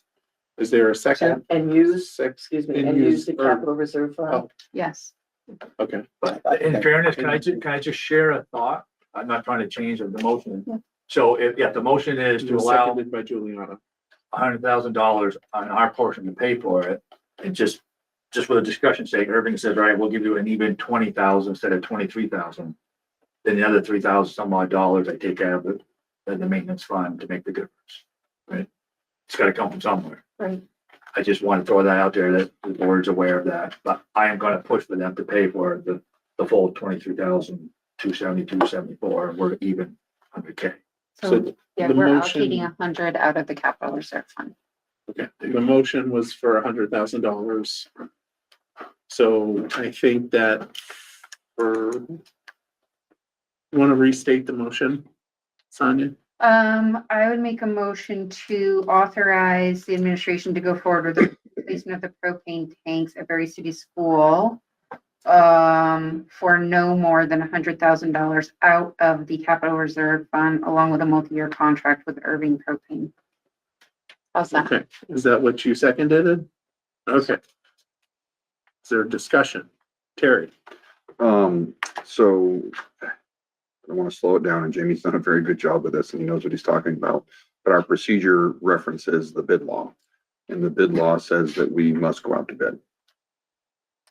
But under emergency status. It doesn't say anything about emergency here, and I'm just pointing that out. There's nothing here that says there's an emergency exception. It says the cost exceeds $40,000. A school board of supervisory union board shall publicly advertise or invite 3 or more bids from persons deemed capable of providing items. If it's in excess of $40,000, so it says shall. Shall means must. But if I speak on behalf of Lisa, she will say that AOE will grant you a waiver when it's an emergency status. And I asked her to submit the waiver today. So, until we have a waiver, I don't think you can do yeah. Juliana? I would suggest we continue and ask for forgiveness. Or we could make an amendment to say that contingent upon approval from AOE. If somebody wanted to make that motion as an amendment to the original motion. I'll make that amendment. So that was motioned by Sonia, seconded by Garrett to make the original motion contingent upon approval from AOE for an emergency status. Discussion, Nancy? So, On the amendment, sorry. okay, because I wanted to share my thoughts on limiting him to 100,000. And then if it comes to 103. This is only the emergency status. So. This is only on the emergency So we're on status? the motion to amend right now. We're on the amendment. motion to amend. So discussion on the motion to amend to make it contingent upon. No discussion, Alice? No? Nope. Okay. All right, so I'm gonna go around. This is the motion to make the original motion contingent upon approval from AOE as an emergency status. Sonia? Aye. Garrett? Aye. Juliana? I like my way better. Aye. Okay, Emily? Aye. Terry? All right. Nancy? Aye. Alice? Aye. And Catherine? Aye. Motion passes unanimously. Now we're back to the original motion, which was not to exceed $100,000. So, yeah, I'm just concerned that we haven't got all the details and this in writing, that this is going to be only 100,000. Maybe it's 105. Maybe once they start negotiating and they make, I just think we should hold off and let Jamie do more of the negotiating and get the actual numbers. So he can come back to the board. You know, he's kind of got a feel now what he can tell them about the board was willing to 100,000. So let's, Yeah. So what that would Did you do, want, are you finished with your thought? Yeah. Okay. so what that would do is I would have to ask the board for a special meeting in the interim in order to make this decision before the next board meeting. So we're 2 weeks out. okay.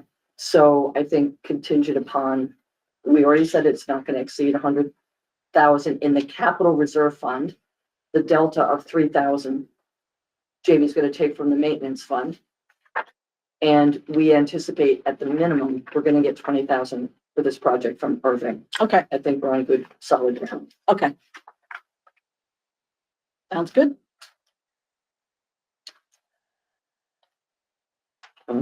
Oh, Lindsay? Hi, I just had a question. Have the other 2 tanks been tested to see if they're still good? And you know, are they doing the cathodic protection on it? And are the other tanks staying in the ground? I don't know if the other 2 tanks have been tested.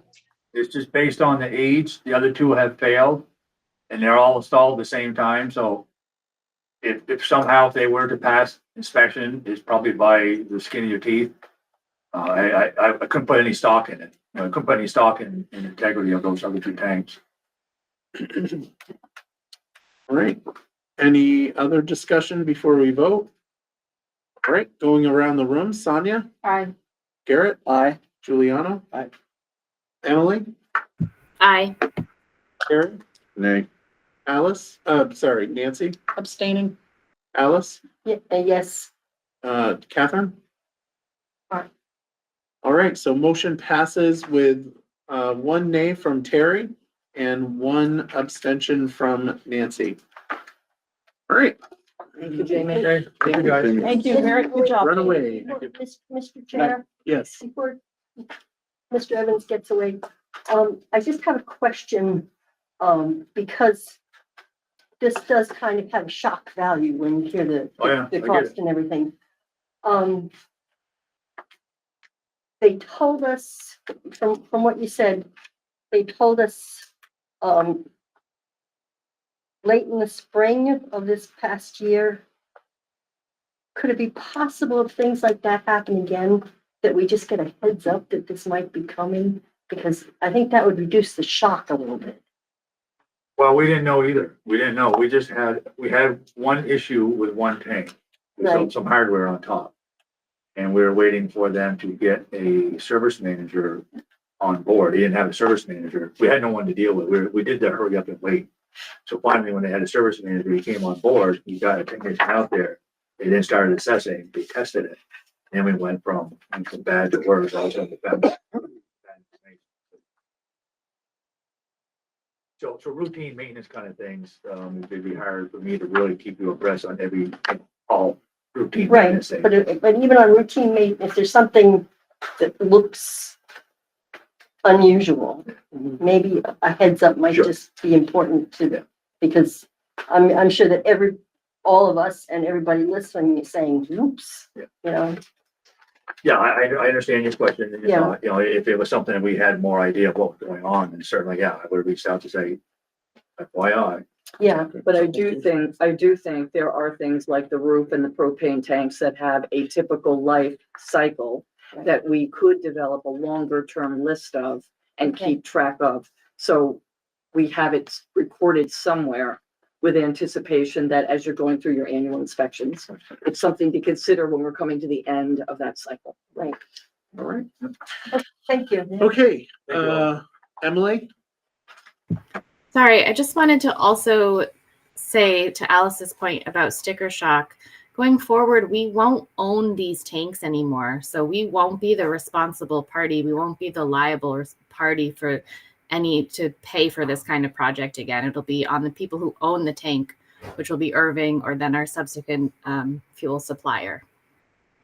Yeah, I wasn't referring to just the tanks. I was referring in general to things, and I'm relying upon some history, and just if there's something that in the normal course of business shows up, it might just be good, you know, whether it's I don't know.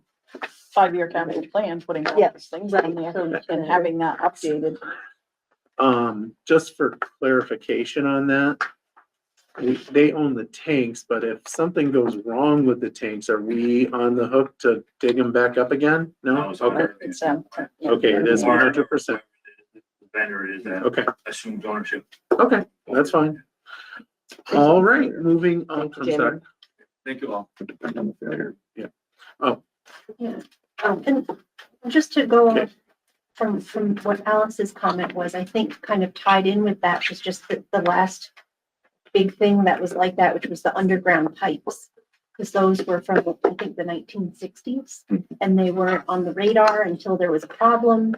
And now, you know, we've got the propane tanks, and it's all of them at once, and there's a problem. So it's just, yes, keeping on top of old infrastructure items that can potentially be big sticker projects. all right, VSBA resolutions. Excuse me. Did we not vote? What? No, Oh, could we take a yeah, break now, because this is could be a potentially longer conversation? I think we Resolution? should do that. Okay. Multiple resolution. Well, last year what we did was we went resolution by resolution, whether or not to accept. Really? That's what we did. I mean, we don't. If we don't want to do that, then do you we don't need to? have to. I am fine to go all at once, but I just, if it's going to be a long conversation, I'd like to use. the Yeah, restroom I and think have a we should break. probably take a break. Okay, thank you. 'Cause I got a feeling we're gonna wanna go by each resolution, just Thank you. based on last year. So we're in a 5-minute break.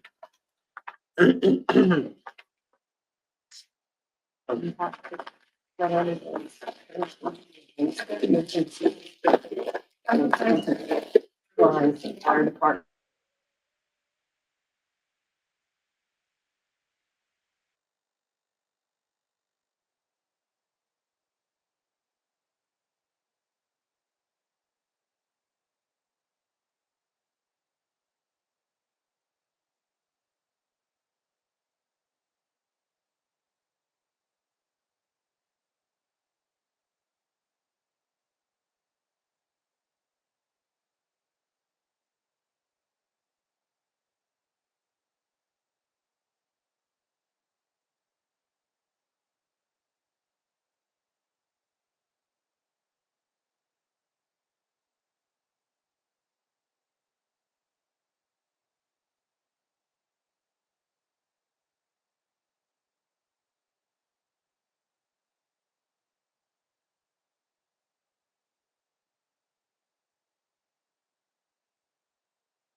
I'm gonna call the meeting back to order. And we're on agenda item 9.1, VSBA resolutions. I think we'll just go one by one on each one. Unless there are certain ones that people want to vote no on and we just want to deal with that one. But I think we should just go one by one. So the first resolution is Norwich School Board, Section 2, subsection X, residential and non-residential property tax rate. Is there a motion to accept the VSBA's I'll make a motion to recommendation? support the recommendation to pass as a continuing resolution. All right, is there a second? Second. Seconded by Giuliano. Discussion? All right, moving around the room. Sonia, Aye. Garrett, Aye. Giuliano, Aye. Emily, Aye. Harry, Nay. Nancy, Come back to me, please. Alice, Yes. Catherine, Nay. Nancy. I'm gonna say no after reading this. Okay, motion passes with 3 noes, one from Terry, Nancy, and Catherine. Moving on to the next one, resolution number 2, Lake Region Union High School Amendment Resolution subsection V, subsection B, data collection and reporting. The recommendation from VSBA is take no position. Is there a motion to approve the recommendation for VSBA? From VSBA? Careful with that language so Yeah. nobody's confused, please. 'cause- Let me rephrase that. To accept VSBA's recommendation of taking no action. No, Okay. no, the VSBA board, can I interject? The VSBA resolution committee and the VSBA board has made a recommendation to take no position, but that doesn't mean that this isn't going to come before the business meeting and that's going to be voted on. So we have to take a position so that we can, whoever we send will know whether we support this resolution or not. The VSBA board hasn't made a Okay. recommendation, but we. Okay. Is there to pass it? I To would, support it, or- I would make a motion to support this. Okay, so there's a motion to support by Sonia. Is there a second? Second. Seconded by Giuliano. Is there discussion? All right, going around the rooms. This is the motion to support this resolution. Sonia, Aye. Garrett, Aye. Giuliano. Aye. Emily, Aye. Carrie, Nay. Nancy, Nay. Alice, Yes. Catherine. No. All right, motion passes with 3 noes, Terry, Nancy, and Catherine. Going on to the next one. Resolution proposal, resolution committee subsection 3, subsection L, artificial intelligence. Is there a motion to approve it or? I would make a motion to support the board's recommendation to pass as a continuing resolution. Okay, is there a second? I'll second. Seconded by Garrett. Discussion? Going around, Sonia, Aye. Garrett, Aye. Giuliano. Aye. Emily, Aye. Carrie, Nay. Nancy, Nay. Alice, No.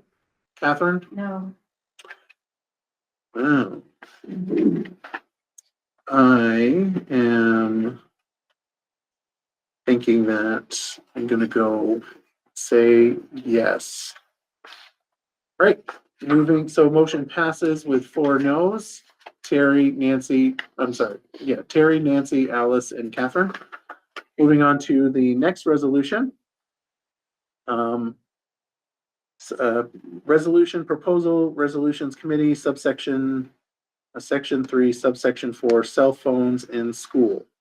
Is there a motion to support the board recommendation? So moved. Okay, is there a second? Who seconded it? Alice seconded it. So Garrett made the motion, Alice seconded it. Discussion? Going around the room, Sonia, Aye. Garrett, Aye.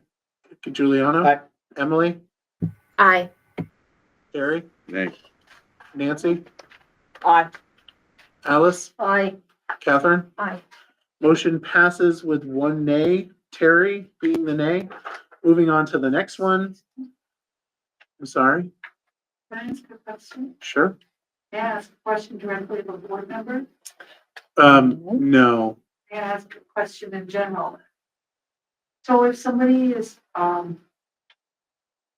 opposed to these resolutions, what, or supports them, what does that mean? Because I'm hearing inconsistent sure, so, support and that's consistent support. So is it that we don't know what the resolutions really mean? Is it that we don't have, I mean, I looked through them and it's something new to me, so I wasn't sure Yeah. about what they all So- meant. and just as, people are reading them, they look at them and they may not agree with something in it, and it's a take it or leave it. And I think that folks like the next one might get a split vote on it. So as for the reason why a member voted for it, I would recommend reaching out to them afterwards. But Sonia? The other thing I would say for just some context for people who are watching or people who are here, is that these resolutions are, what the VSBA, the Vermont School Boards Association, uses as their, roadmap for how to advocate for schools and school boards. And so we're passing these resolutions to say, these are new resolutions and this is what we want the VSBA to, advocate for on our behalf, or not advocate for on our behalf. And so that's why we have these resolutions. There's already resolutions that are, have been passed and are continuing, to be resolutions that are in good standing. And then these are, new resolutions. And then we actually get down and whether we should retain resolutions. We have existing resolutions and whether we should continue to, keep them or whether we should repeal them. And that will be the next section, if that's helpful. Yeah, it is helpful, thank you. And so with whom is this advocacy work performed? The legislature. Okay, so the VSBA is our school board lobbyist. Correct. Then goes to the education committees and testifies and speaks on behalf of these things. And so when we said these came from different places, is that there were school boards that proposed this from Yes. these different Correct. locations? Or districts. Or districts? There's different districts, and sometimes the VSBA, the VSBA board has a subcommittee, that's a resolutions committee, and they may present some of their own resolutions. Okay, thank you. Sure. All right, so the next resolution is resolution number 5. Resolutions Committee Section 1, subsection Q, and this is a modification for the Secretary of Education and the statute. Is there a motion to approve? So moved. Second. All right, so this was approved by Giuliano's motion and then seconded by Garrett. Discussion, going around the room. Sonia? Aye. Garrett? Aye. Giuliano? Aye. Emily? Aye. Terry? Nay. Nancy? Abstaining. Alice? No. Catherine? No. All right, so I'm gonna make I want my vote to be no, and I want it noted as no. So, what does that mean? That means it fails. So the motion fails. All right. So there is no recommendation from the board for this one. And moving on to the next one. All right. The next one is reviewing the ones that we voted on, last year, for the most part. So, resolution 1, timely and reliable information and implementation. Can It's, I make a recommendation unless the board would like to do it otherwise? Could we just take it as a slate? Would that be okay to take the board recommendation to retain, repeal, amend to merge, amend to merge, amend, retain, and retain? is there one in here that somebody wants to remove from that Well, motion? I need to look at it. like to go through individually, but. I know there was some discussion on, there was a few from last year that we had some disagreements on, which were, so I have it here.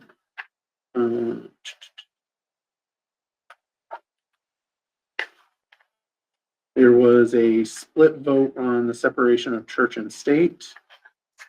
There was a split vote on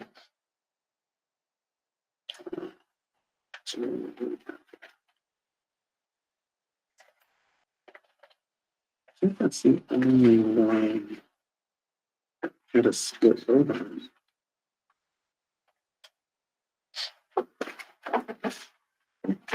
We did the text, which was kind of weird, like the non-residential thing was voted on last year, but it came in as a new resolution this year. I assume it's because it didn't pass last year. Is that the reason why? Okay. Yeah, I think it was too confusing. Something about it was too confusing last year. Okay. Thank you for that.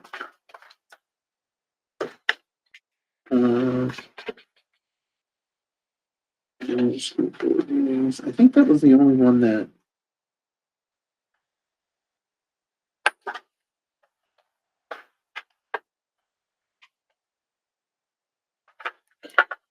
Mr. Chair, are we taking suggestions so from what do we anyone wanna we do? want to pull out? Yeah, which one do we want to pull out? Resolution, i.e. roles of the state in education, recommend the rewrite. Okay, so you want to remove that one? Any other ones that people want to remove? Which one is that? Which one was that? The roles of the state and society.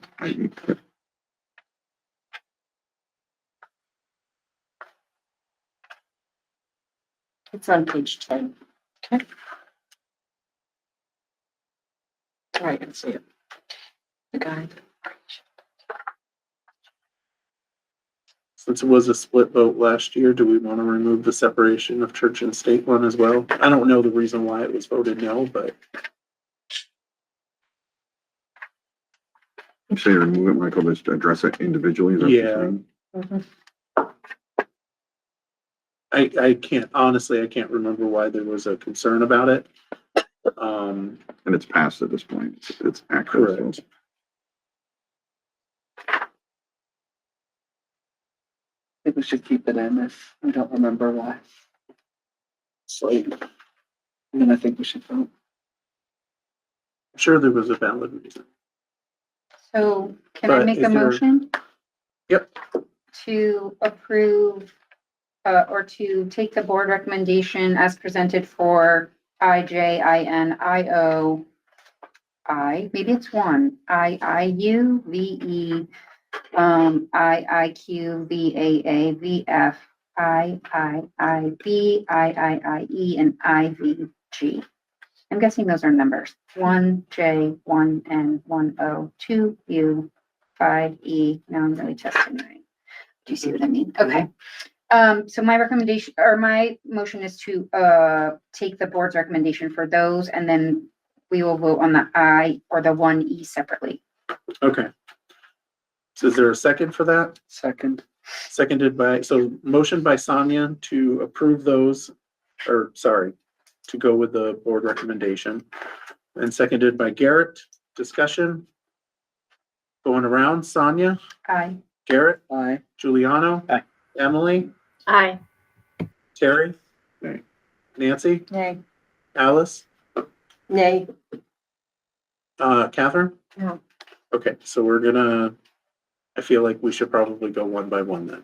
So, Well, cast your vote. well, if we can get a yes on some of the other ones, I think that's probably a good thing. So I'm gonna vote no so that we can go one by one on these. All right, so timely, reliable information. IJ, is there a motion to approve the board recommendation? So moved. Motion by Sonia, is there a second? I'll second. Seconded by Alice. Discussion, moving around the room. Sonia, Aye. Garrett, Aye. Giuliano. Aye. Emily, Aye. Terry, Aye. Nancy, Aye. Alice, Aye. Catherine, Aye. motion passes. Okay, is there a motion to approve the board recommendation for governance standards? So moved. Motion by Sonia, is there a second? Diane. Diane, seconded by Alice. Going around the discussion, going around the room, Sonia, Aye. Garrett, Aye. Giuliano. Aye. Emily, Aye. Terry, Nay. Nancy, Aye. Alice, Yes. and Catherine. Aye. All right, motion passes. Is there a motion to to accept the board recommendation to repeal collaboration to benefits all students? IO. So moved. All right, motion by Sonia. Is there a second? Second. Seconded by Garrett. Discussion? Going around the room, Sonia, Aye. Garrett, Aye. Giuliano. Aye.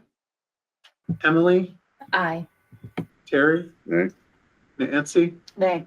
Alice, No. Catherine. No. I'm gonna go with no. All right. So motion fails. All right, is there a motion to retain the separation of church and state? So moved. Second. All right, so discussion, going around the room, Sonia, Aye. Garrett, Aye. Giuliano. Aye. Emily, Aye. Terry, Nay. Nancy, Nay. Alice, Yes. Catherine. Aye. Motion passes. All right. VE, universal meals, is there a vote to retain it? So moved. Did you raise your hand? No? Okay, motion by Garrett, is there a second? Second. Seconded by Sonia. Is there discussion?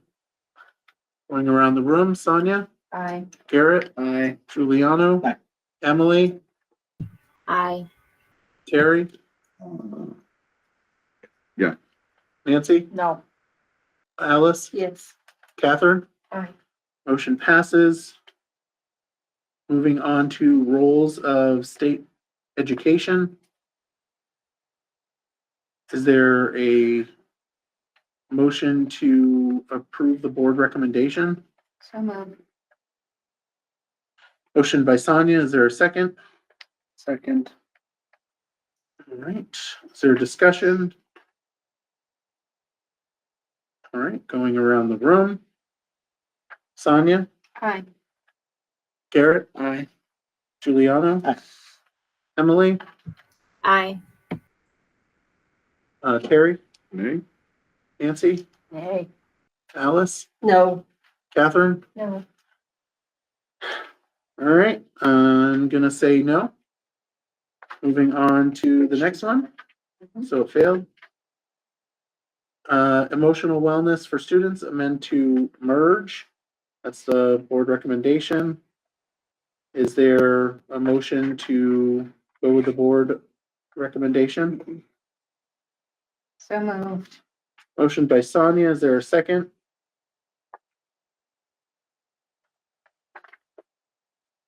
Okay, motion fails due to a lack of a second.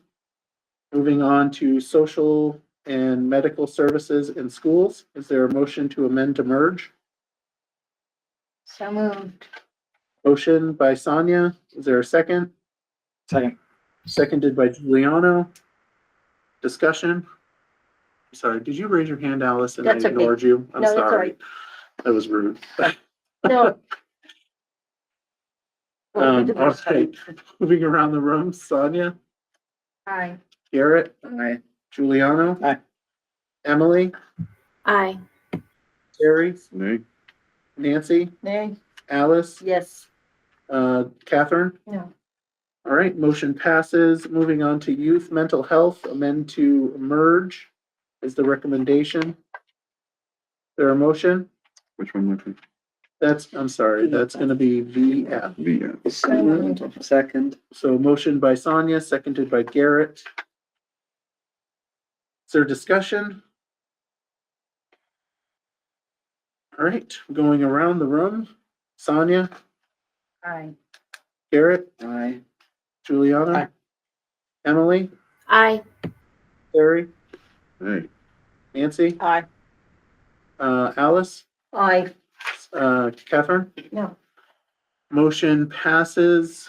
Moving on to student assessment. This is II 3B, and that's to amend it.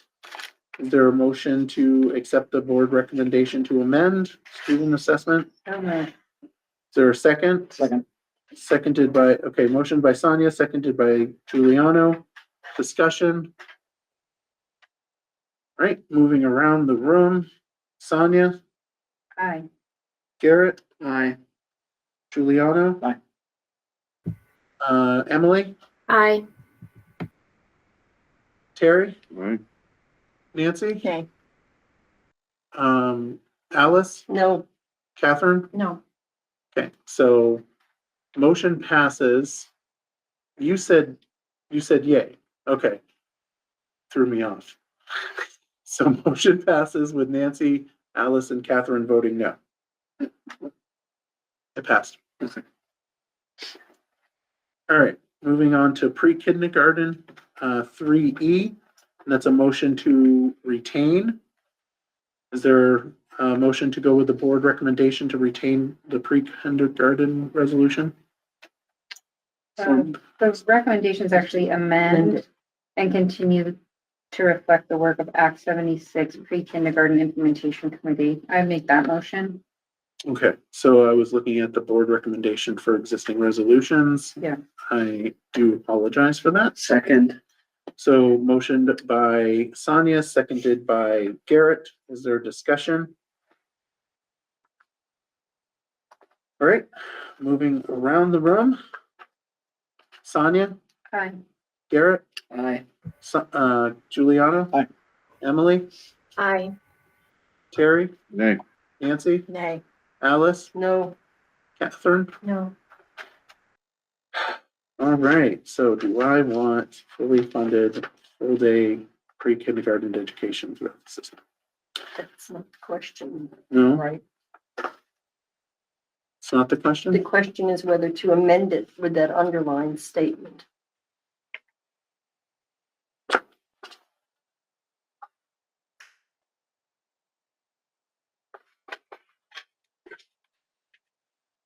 Uh,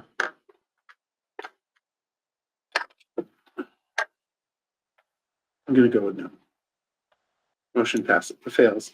All right, moving on to healthcare for school employees. This is, to retain it for board recommendation. So moved. Moved by Garrett. Is there a second? Second. Seconded by Sonia. Is there discussion? All right, moving around the room. Sonia, Aye. Garrett, Aye. Giuliano. Aye. Emily, Aye. Terry. Aye. Nancy, Aye. Alice, Yes. Catherine. Aye. Motion passes. All right, Could I, you certainly can. just for clarity, the two new emotional wellness students that failed for lack of a second. And then, I believe so. but there was.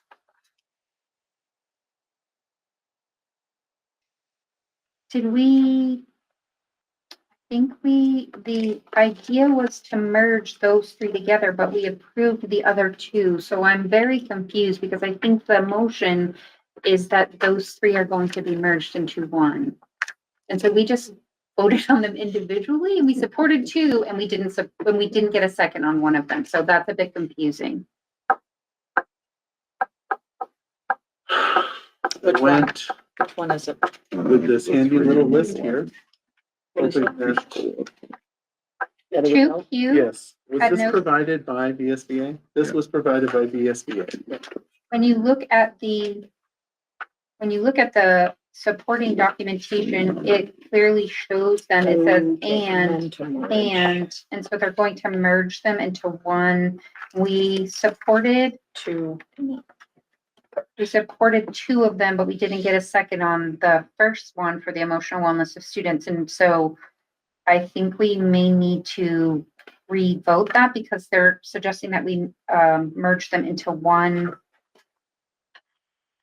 So resolution. I think we merged the social and medical services in schools and youth mental health, No? Okay. but we did not merge the other one. Does that make sense? As like clear as mud? That is not what I understood that to be, so I apologize. That's not how I understood the motion. Because what's gonna happen is it's gonna come up as, I'm guessing it's gonna come up as one thing. I don't know how I mean, maybe they're all supported. I don't know, maybe, okay.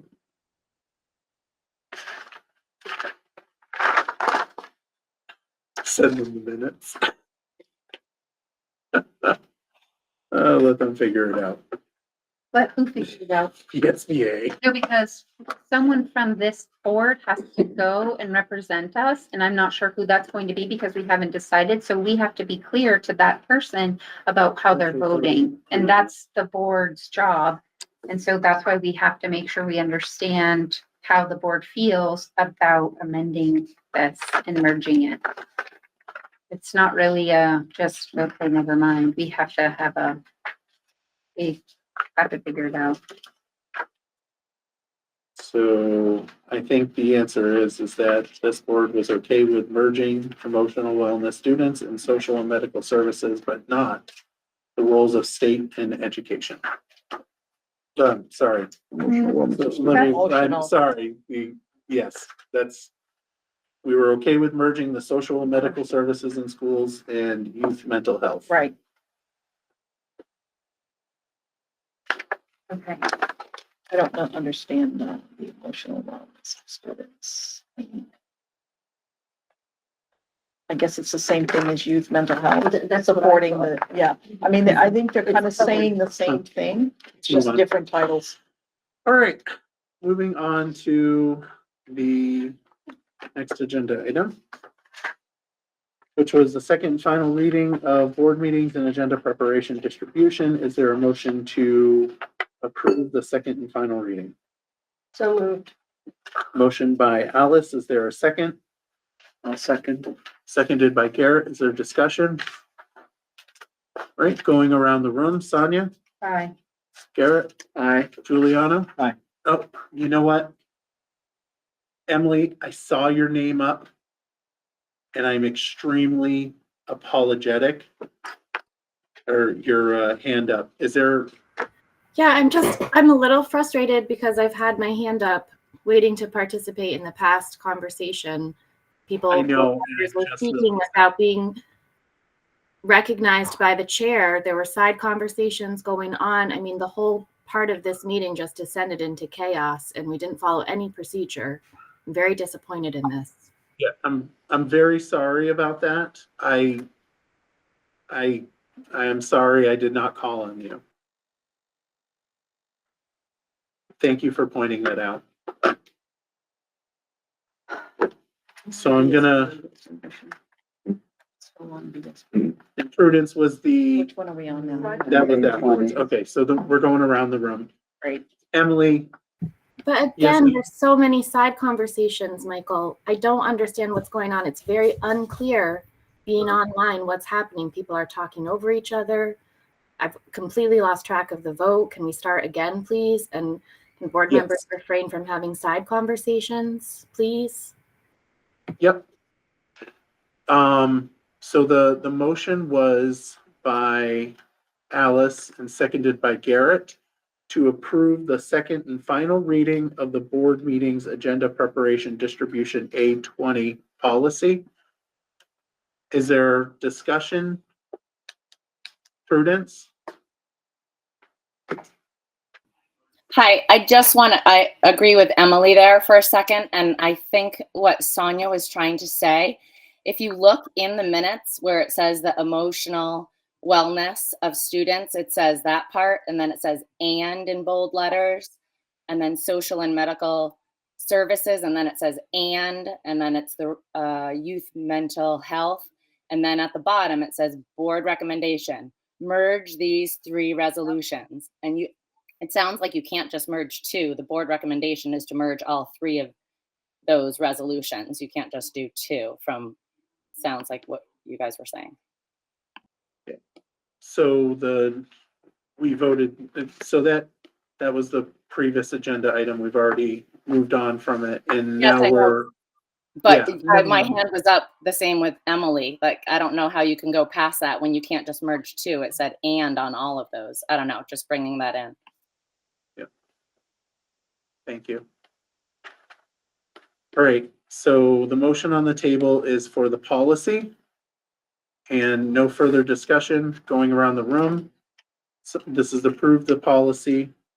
Second reading. Sonia? Aye. Garrett? Aye. Giuliano? Aye. Emily? Aye. Terry? Nay. Nancy? Nay. Alice? Yes. Catherine? Aye. Motion passes. Moving on to roundtable. I'm gonna start with you. Is that okay? Sure. I'd like to let the board know that there's a board chair, vice chair forum, for the next 6 weeks, or every 6 weeks. And that's available on a webinar at 9:00 in the morning. If you're interested, it was in the VSBA notes, and Tina can register you if you need some assistance. Also wanted to mention that I certainly try to keep the board apprised of the AOE information as well as some upcoming trainings, but if there's some other topics that the board would like more information on, specifically something like the research around prohibition of cell phones, I'm happy to send articles to you. Just let me know what you're interested in. I also want to mention that the warrant is now going to be on live, Sonia, and it will be online to Sonia and Emily after the meeting, so you no longer have to sign a warrant at the meeting. Okay. So that'll come to you from Megan Gagnon. Michael and Garrett and I are going to a school board chair training in Lake Maury on the 23rd and 24th. Nancy was invited too, but I understand you can't go. Yeah, I might be able to at this point at that one, but I Okay, might be able to. so if you can, and anyone else that would like to join us, it's a school board chair meeting, but I think the training would be great for any Absolutely. board member. So Yes. please let me know or Tina know, and we'll make sure you get registered. Yeah, it was great. Last week, we had a great pep rally at the high school. I continue to make some really fun visits to the schools and see all the wonderful things that the kids are doing, specifically with art projects. And we have some great performances coming up, so I will make sure that I keep the board apprised of that. Thank you. All right, Catherine, roundtable. I'm just happy to have a budget in place that we can move on and start doing some other work. So, yeah. Thank you. Alice? As everyone in my family knows, I love a parade. And the husband and I went to the homecoming parade, and the crowd downtown was spectacular, and the parade was greater than spectacular. It was a lot of fun. And then secondly, something that has always been a concern of mine at this time of year is that on major streets, I've been seeing lots of cars that are passing buses when the red lights are on and the stop sign is out. And in particular, the one kind of type of bus that gets passed from what I have seen the most are the little white truck buses that people don't understand them. So folks need to look for those lights that are on top of the little white truck buses, the Suburbans, and know that you have to stop, that's just the same as a big yellow bus. Nancy? I'm good, thank you. All right, Terry? Nothing other than, I'll reach out to you on the superintendent list. I got some stuff on those. Good. That's it. Thanks. All right, Giuliano? I also attended the parade and the football game. I had a really good time. Cool. And I missed Emily, so I'll go back to Emily. Nothing tonight, thank you. Thank you. Garrett? Yeah, so on the day of the school budget vote, I participated in the painting of the Brook Street School mural project, which is on the corner of Brook Street and North Seminary Street. It was a lot of fun. There were over 80 people, I believe, that participated in the painting. And they had a little celebration opening today. My coworker Ian, our children's librarian, played the bagpipes. I did not get to go, but I hear it was a wonderful event. And then my good friend Byrne and the crowd wanted me to let people know that the Montshire Science Museum offers discounts for, there's a $3 entry for EBT, SNAP, or Medicaid recipients. You can get into the Montshire Museum for $3. So that's all. Sonia? I'd like to thank everyone who came out to vote. I want to thank, for the budget. I want to thank all of the people who worked really hard to get information out to the community, whether it was through, Lit Drop, Honk and Wave, hosting a sign, phone banking, whatever it might have been. Thank you for participating, and for people who voted for the fourth time or for the first time. Thank you for participating, and we will need your support again very soon. Thanks. I want to say thank you to the community for coming out and voting for the budget. Voting on the budget. The Berrytown Elementary School open house is October 2nd from 5 to 6 p.m. And we already had one at BCEMS. And I noticed that school pictures in Berrytown will happen on October 1st and September 30th. And made me think, I know at National Life, we're supposed to submit our pictures, and just throwing it out there, if anybody would be interested in us sending our school pictures to the office to have it posted online as just something, if anybody's interested in, would anybody be interested in doing that? Like my high school picture? High school picture, Yeah. or, I mean, we could even put it online and just say, guess which one of the school board members it is. Or Sounds kind of cool, third grade no? picture? Yeah, third grade picture, no?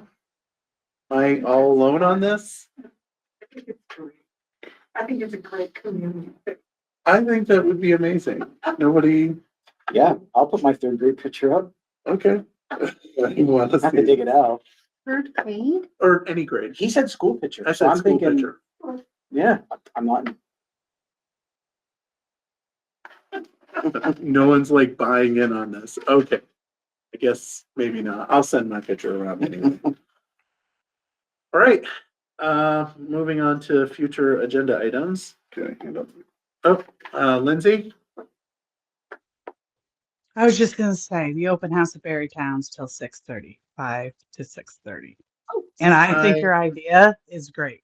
I like it. See, what I'm talking about. We want to talk about community engagement. I think it's a positive thing. All right. Thank you, Lindsay. All right. So moving on to future agenda items. It's in the meeting planner. Sonia? I will, at the next meeting, be bringing back up the merging of the resolutions because it died for lack of a second, and so I'm bringing it back up because I would like to actually have some more clarification on merging those three things. Okay. Okay? And I also think that I haven't seen the information, but I think we need to appoint a voting proxy for that VSBA business meeting where they discuss these resolutions. And so I think we'll need to do that at our next meeting. I know last year it was Nancy was the primary and then you were the secondary. Correct. Thank you. All right. Nancy? Yeah, I want to talk about the parking lot thing that were in there, the old parking lot items. So what Sonia just brought up, that was one of those items. So there's also procedures for policies that need to be addressed, F3 and F4. I think Sonia's bringing up consolidation of buildings, so that comes from the old parking lot. Board member participation in exit interviews. Behavior committee, which I heard you mentioning earlier. I think you talked about that. So we need to figure out, because some of these are important, that we need to get these on our agenda. I know the quarterly enrollment, CIA, special education, discipline data. I think you were referring that too, but that's going to be on a quarterly basis, I believe. And also recruit a recording secretary. I'd like to bring that up too, is to have a scribe have a discussion about that. Community building, which I hear a lot about. I agree with that. So I think we need to focus on some of these things that have been sitting there for quite a while. They're very important. And because we are going to start in with a new budget here within a couple of weeks. And it's going to take a lot of our time. And I just want to make sure I'm going to get an update on the vendor payments. Yes. Okay. Yeah. All right. And also the ESSER financials. ESSER will come next Okay. month. Yes. All right. And also the monthly financials. That's right. Okay. All right. And I did ask about an organization chart and quite a while ago. And I think it would be great to have one on the website, but I'll send you an email on that and have a discussion. So I think the discussion is when I get individual requests from board members, I really need to know where the full board is, because if I am creating, if more work is being created for my office, and that's the board's wish, I'm happy to do that. But please understand, when I get individual requests from you and trying to get my own job done during the week, it's sometimes difficult to respond as frequently as I am right now. So if this is the full board's request, I'm more than happy to do that. I've been trying to answer questions in my superintendent's report in terms of the notes, but some of these reports are larger than that. So I just need some direction from some of you. Yeah, so I So think can I that, follow up with that for a moment? We have an organizational chart. We do. Yes. So I don't have to create Okay. anything new. No, this is a point of order. Oh, This is okay. future agenda items. So if we Right. want to talk about it, we should put it on On as the a future agenda. agenda item, or someone should make an action memo because we just. Point of passed order, that. the point. so, Yep. Point of so, order. Discussion. all right, so No, point of order, point of order, I What's- just called the new one, what's the- so you have to address that. My point of order is you need to address it, not someone hollers out point of order and starts talking. You need to ask what their issue is and you need to address it. That's how they're supposed to work. and your point of order was, That this is what I just said, which this is, is future agenda. this is future agenda items, and we should put it on a future agenda, or someone could make an action memo because we just passed that So, policy. correct, we did just pass the policy, which I was gonna make a statement about. If we want something on the agenda, you gotta have the action, not the action memo, briefing memo as discussed in the policy. Unless somebody wants to make a motion to put it on the agenda, that's a different story. That obviously can be done. All right, is there anything else? So, nope, that's it. Okay. Moving on to our next meetings are October 9th, 2024. Spalding High School, October 23rd, 2024. And that's it. And is there a motion there's no executive session. Is there a motion to adjourn? So moved. All right, motion by Garrett. Is there a second? Second by Alice. Discussion. Sonia? Yes, for adjournment? Garrett? Juliana? Aye. Emily? Aye. Carrie? Aye. Nancy? Aye. Alice? Aye. And Catherine? Aye. Motion passes. We are adjourned. Good night.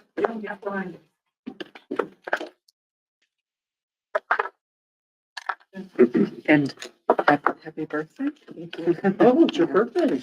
It is. Oh, you should have said Stinker. that. We would have sung to you on it. But Let's we do would it do anyway. Happy birthday to you. Woo! Happy birthday to you. Woo! Happy birthday, dear Joanne. Happy birthday to you. I waited until after we adjourned. I appreciate that. That would have been embarrassing. Thank you.